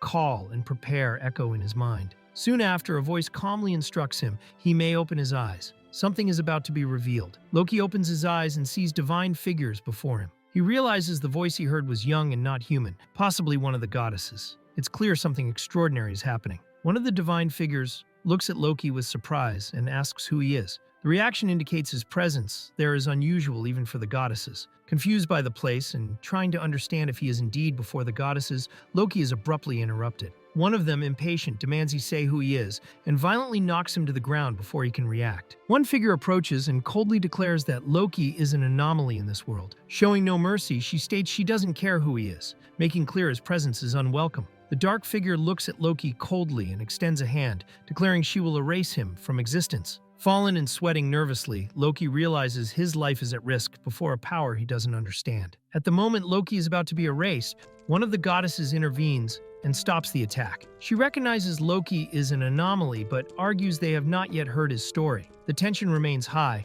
but now there's a chance for him to explain. After almost being erased, Loki is calmly questioned about who he is and why he is in that world. Nervous, he reveals his name is Loki, but his real name was Mamiya Yuto. He says he was taken to a mysterious space without understanding anything, practically kidnapped and ended up there by accident. Loki tries to explain he was brought to this world by a figure resembling a god, but strangely cannot speak about her. The goddesses comment among themselves that they cannot read his mind at certain moments, which is unusual. This reinforces the idea he came by accident through a dimensional rift and is not lying. The goddesses discuss Loki. They cannot see his abilities nor read his mind, which intrigues them. One suggests he may have lost memory or is using something unknown. This raises concerns. He might be dangerous. The goddesses begin seriously debating if Loki should remain alive, considering him an unknown and dangerous being. Loki tries to explain he knows nothing, but is cruelly silenced with a direct order. Be silent, anomaly. The situation becomes even more tense and desperate for him. Tired of being treated as a threat, Loki explodes in rage. He stands up and shouts, accusing the gods of being selfish, incompetent, and arbitrary. After all he went through,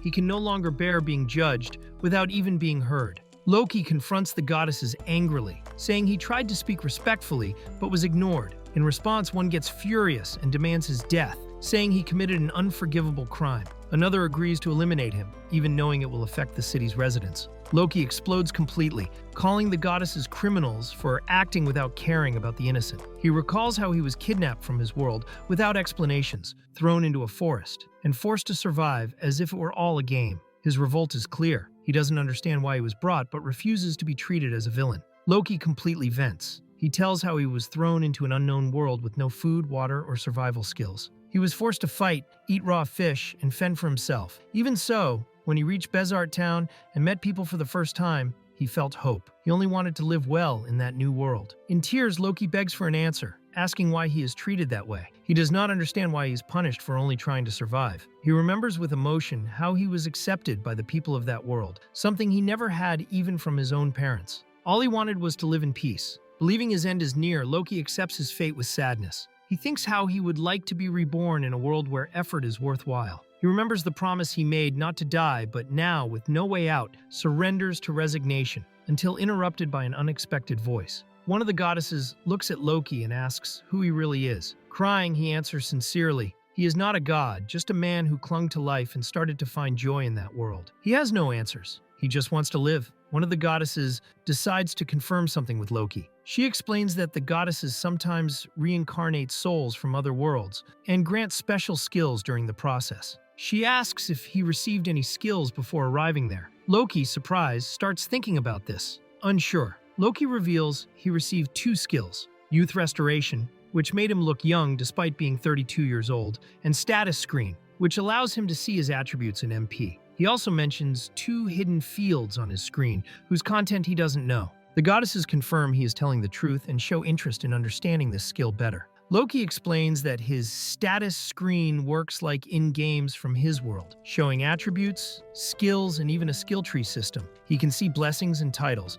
although he doesn't have any yet. The goddesses are surprised, recognizing this is beyond what they can see, even with their divine eyes. Loki reveals his skill system goes beyond the ordinary. He can see detailed skill points, know how much he needs to learn something new, and even distribute points freely. This surprises the goddesses, and one affirms without doubt, a high-level god must be involved in this. Loki reflects that his skill isn't powerful enough to threaten the world, and that the goddesses should now understand his situation. The goddesses realize he doesn't seem dangerous, and that they acted hastily. Indignant, Loki explodes again, reminding them they tried to kill him without even hearing his story. The goddesses, remorseful, kneel and sincerely apologize to Loki for trying to kill him without listening. Surprised, he accepts the apology, saying it's okay as long as they understand his situation. He also apologizes for using harsh words and tries to resume the reason for coming to the church. Loki discovers he cannot choose a class. The goddesses explain that, being lesser deities, they can only grant blessings to those born in this world, and he is not one of them.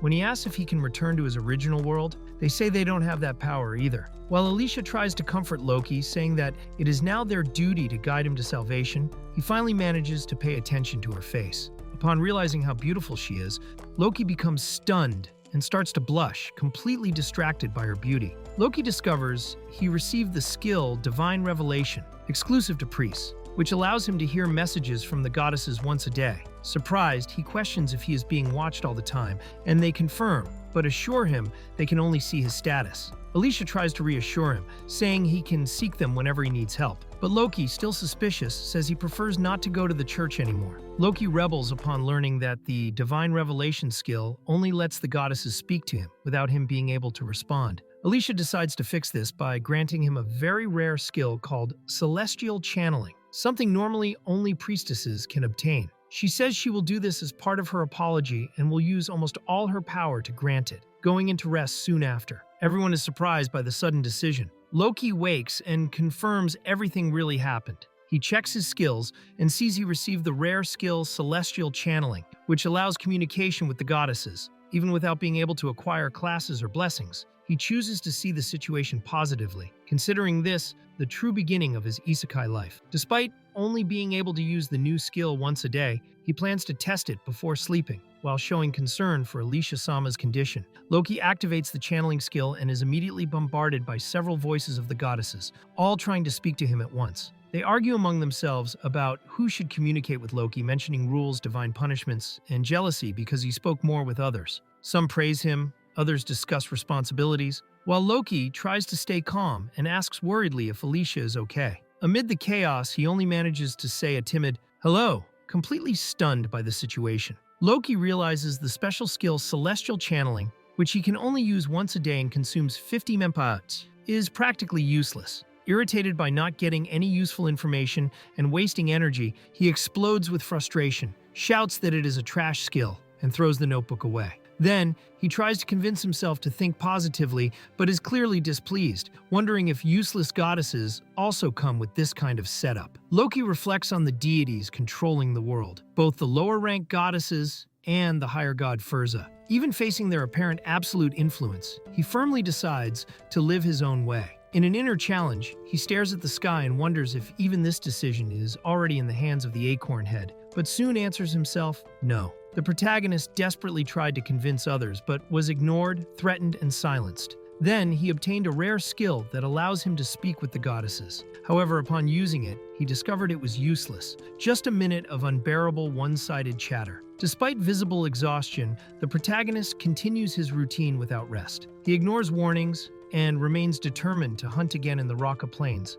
insisting everything is fine and he will overcome the fatigue alone. The protagonist remains frustrated, thinking about how Trail's kindness made him feel guilty. He couldn't choose a new job and even argued about offerings. Even finally able to explore the Raqqa Plains, he feels he wasted time because of the goddesses and sees the whole situation as a disaster. While walking thoughtfully, something unexpected catches his attention. The protagonist continues his routine carrying goods, now amid the movement of a fair. He observes the surroundings carefully, still thoughtful, while the place remains lively with merchants and residents moving among the stalls. The protagonist arrives at the city's north gate and is impressed by the movement. Compared to the south gate, that side has many more stalls and people. The atmosphere makes everything feel like a true fantasy world. Noticing a group heading to the Raqqa Plains, he decides to follow them discreetly to reach his destination. At the Raqqa Plains, the protagonist finally starts his hunt, excited. He notices no one hunts alone, but is not intimidated. While observing the open field and other groups in action, he notes the place has pros and cons. It is easy to see monsters, but also easy for someone to steal his basket. Still, he moves forward, alert to the scenery and ready to act. Loki faces his first challenge, an air mantis. Even with the enemy's natural camouflage among the vegetation, he stays calm and decides to test his skills. Upon locating the hidden creature, he prepares to act with determination. Loki uses his skill to detect the enemy's presence. As soon as he spots the air mantis, he rushes in with a precise attack. With a quick and sure strike, he hits the target confidently, ending the fight successfully. Loki faces a new enemy, a poisonous rat. He tries to defeat it quickly to avoid attracting more of the same species. However, upon attacking, something goes wrong. His strike is too slow, and even realizing the mistake, he can't stop. The situation gets out of control, surprising him. After defeating the poisonous rat, Loki gains resistance to poison, and surprisingly, this skill already evolves to level 2. Intrigued, he notices that even with little information, these monsters offer excellent returns. He concludes that the poison mice are great hunting targets and decides to explore this advantage further. Loki returns after the hunt with 21 poisonous rats. One was disabled due to excessive damage, but the others received high evaluation. Reflecting on his ease in fights, he wonders if he trained too much in Palmyra. Considering even the air mantis was simple, he begins thinking about advancing to Uluiv Forest, maybe even earlier than planned. Loki reflects on the common trap of thinking one is too strong after some victories. He remembers that overconfidence can lead to total defeat. Realizing that the question about the forest was a test, he decides to keep his feet on the ground. He states he will only go to the next area when sure he is really prepared in the Raqqa Plains. Loki is warned that, even being strong, hunting alone in Uluiv Forest does not yield much profit. The reason is the weight of materials, especially orc meat, which is the most valuable. He recognizes this, understanding that no matter how many monsters he defeats, he will only be able to carry a limited amount. The attendant encourages him to think carefully before advancing and tells him to review the information properly, while the protagonist accepts the advice with a resigned expression. Loki watches a group he had seen before receiving payment for their mission. Each gets 41,400 BK, enough to rest for a few days. Impressed, he realizes most seek to earn about 10,000 BK a day, while he would live well with half of that. Just by watching, he already learns a lot about how experienced adventurers live. Loki thinks about joining a group, but soon concludes that, despite seeming interesting, it wouldn't be viable for him. Even hiring a carrier, he would need someone to keep up with his pace on hunts. More than that, he realizes the biggest obstacle lies in different goals. While others seek comfort or stability, he wants to reach the limit of power. At this moment of reflection, someone suddenly calls him. Loki is surprised by someone asking when he will form a group. He tries to hide, saying he was thinking about it. Meanwhile, others at the place comment about him, recognizing him as the promising newcomer who has drawn attention, even being Amanda's favorite. An experienced adventurer watches the scene with interest, pondering about the boy. 4 days later, Loki notices something important. The experience gained by defeating monsters varies according to their skill level. He noticed he gained poison resistance level 2 after defeating just one poisonous rat, and now this skill is already at level 3.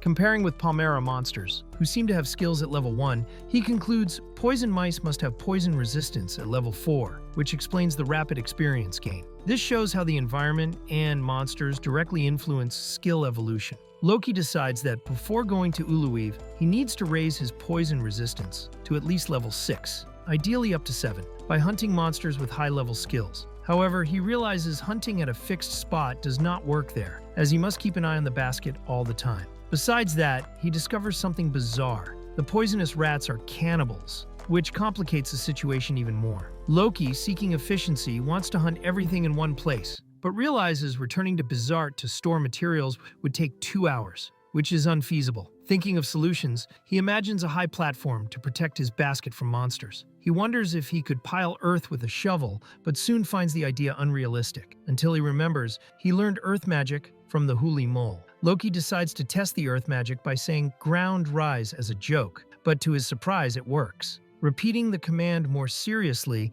the ground really rises. He notices his mana is decreasing, which confirms a spell was activated. Surprised, he remembers that before he couldn't use fire magic, and now wonders why earth magic worked. Loki is amazed to see the magic really worked. He reflects if the secret lies in the feet, not the hands, as he thought before. Determined to test more, he casts the spell again and makes the ground rise even more. Despite the success, he notices the mound is still climbable by monsters. Still, he is excited by the increase in the amount of earth summoned. Loki begins testing different shapes with earth magic, trying to create pillars. Despite forming several columns, he doesn't reach the desired height, and notices that the more complex the command, the more mana it consumes. When trying something exaggerated, the magic doesn't even activate. He then realizes the key to controlling the magic's form lies in the intonation and words used. Acting is essential. With this, he feels he is beginning to understand how it works. Loki realizes that by combining keywords within the limits of his current earth magic level, he can shape spells more precisely. He tests the idea with the command, create a long pillar, and successfully summons a huge earth pillar, confirming the key is indeed in the correct choice and combination of words.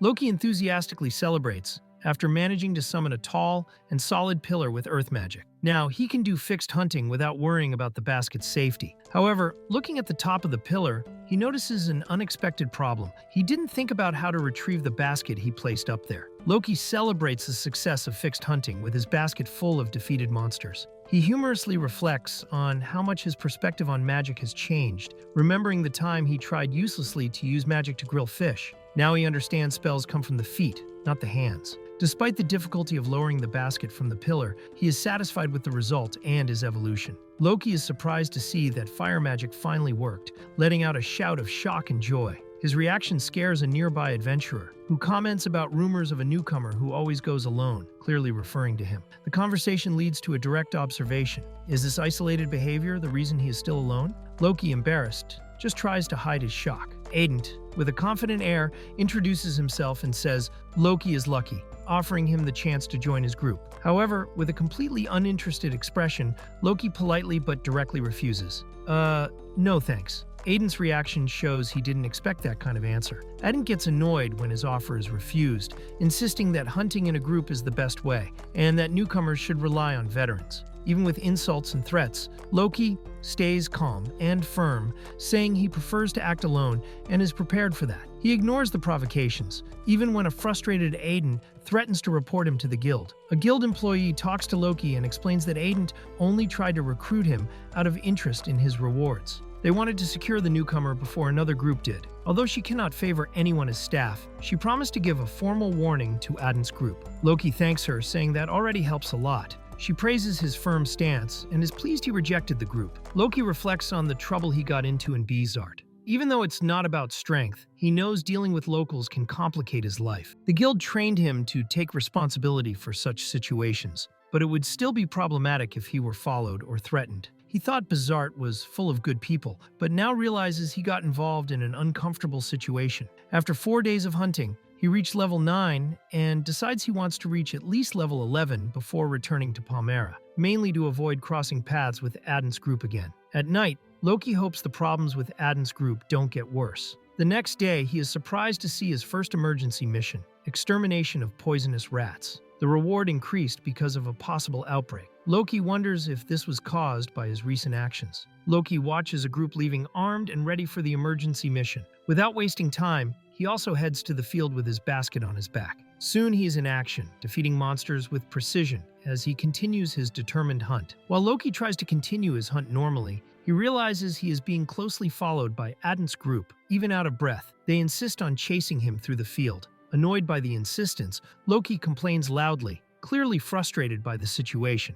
Tired of the pursuit, Loki asks directly how long Aden's group intends to follow him. They pretend to just be changing area, but Loki sees through the excuse and asks them to find another place, saying hunting together is inefficient. After a tense exchange, Aden reluctantly agrees. Loki, suspicious, wonders if they are eyeing what he carries in the basket. Loki confirms his earth magic reached level 3, allowing him to use up to 4 keywords. To test, he casts a new spell, Create Deep, Long, Pillar, forming an even more impressive pillar. Aden's group watches surprised as Loki demonstrates his growing mastery of magic. Loki celebrates excitedly, seeing he performed the new earth spell perfectly on the first try. Aden's group watches incredulously, questioning who he really is. Meanwhile, Loki examines the pillar and confirms the deep command worked correctly, making the structure extend downward as expected. Loki prepares to leave, saying aloud he will hunt, while thinking he needs to show confidence. Determined, he promises to show the real difference between his skills and Aden's group. Even receiving an ironic good luck,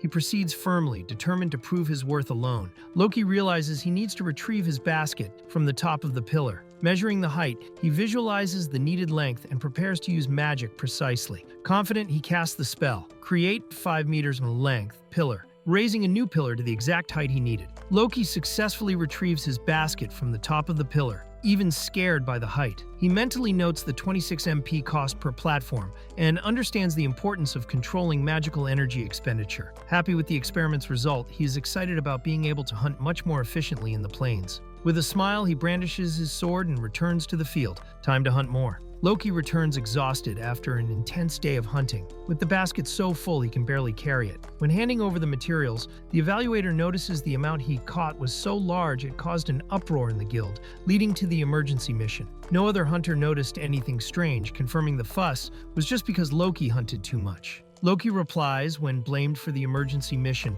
saying it's not his fault poisonous rats are out of control. Even so, he indirectly admits he caused the commotion by hunting too much. Still, he remains focused on hunting more, asking for a bigger basket and requesting his earnings be delivered as usual. The evaluators are surprised by the quantity and quality of materials collected. Loki comments that running with a full basket was exhausting, revealing that even during the hunt, he kept an intense pace. The evaluators are shocked to learn he ran with that weight, concluding his endurance is the secret behind the huge amount of materials he manages to bring. The scene ends with the local staff shouting, asking everyone to return to work. Loki reflects on how he needs a custom-made basket, given the volume he is carrying. As he heads to report the day's events to Amanda, Aden appears trying to take advantage and demands Loki hand something over. Loki completely ignores him, leaving Aden frustrated as he leaves the place. Loki is confronted by Amanda and other guild members after Aden and his group lie, saying he joined their team. They twist Loki's words to make it seem there was an agreement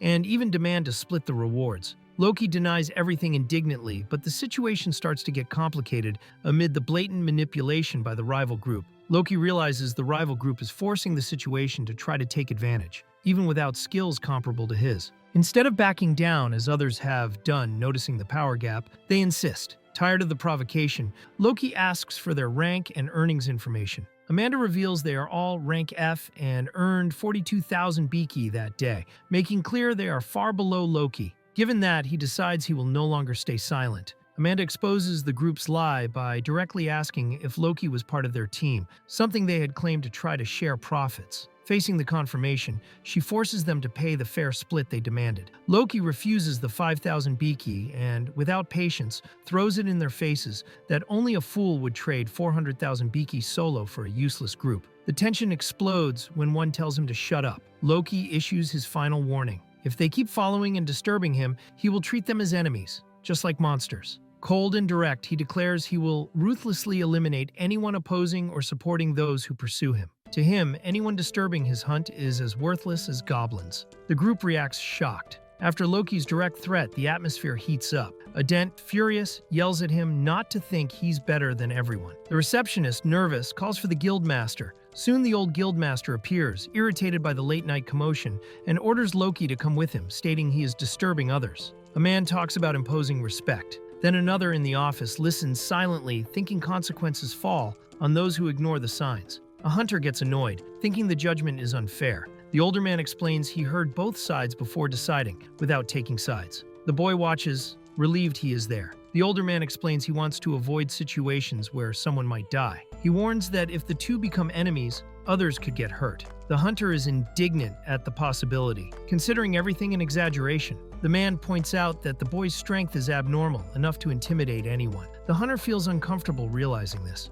The boy understands he has always been viewed with suspicion and thinks about showing some of his true strength. The group is accused of provoking the boy and falsifying reports. The man declares their actions cross the line, and per rules, they are permanently expelled from the guild, with no chance to continue as hunters. The man says the case almost turned into a legal process. He affirms that despite the expulsion, they can still seek other jobs. Loki agrees with the decision, and everyone considers the problem resolved quickly. The boy observes the decision and thinks it was too lenient, far from enough. The others are surprised by his cold and firm reaction. The boy accepts the punishment given to the others, but demands personal compensation. Despite their desperate pleas, he remains firm, saying they should have thought about the risks earlier. The boy coldly reflects that those who tried to use him deserve the punishment. He wants them to never forget him, suffering forever, making clear he doesn't see this as a game where everything can be restarted. The man warns that if they push too hard, things could end badly. Loki, without hesitation, says he would love that, would even kill,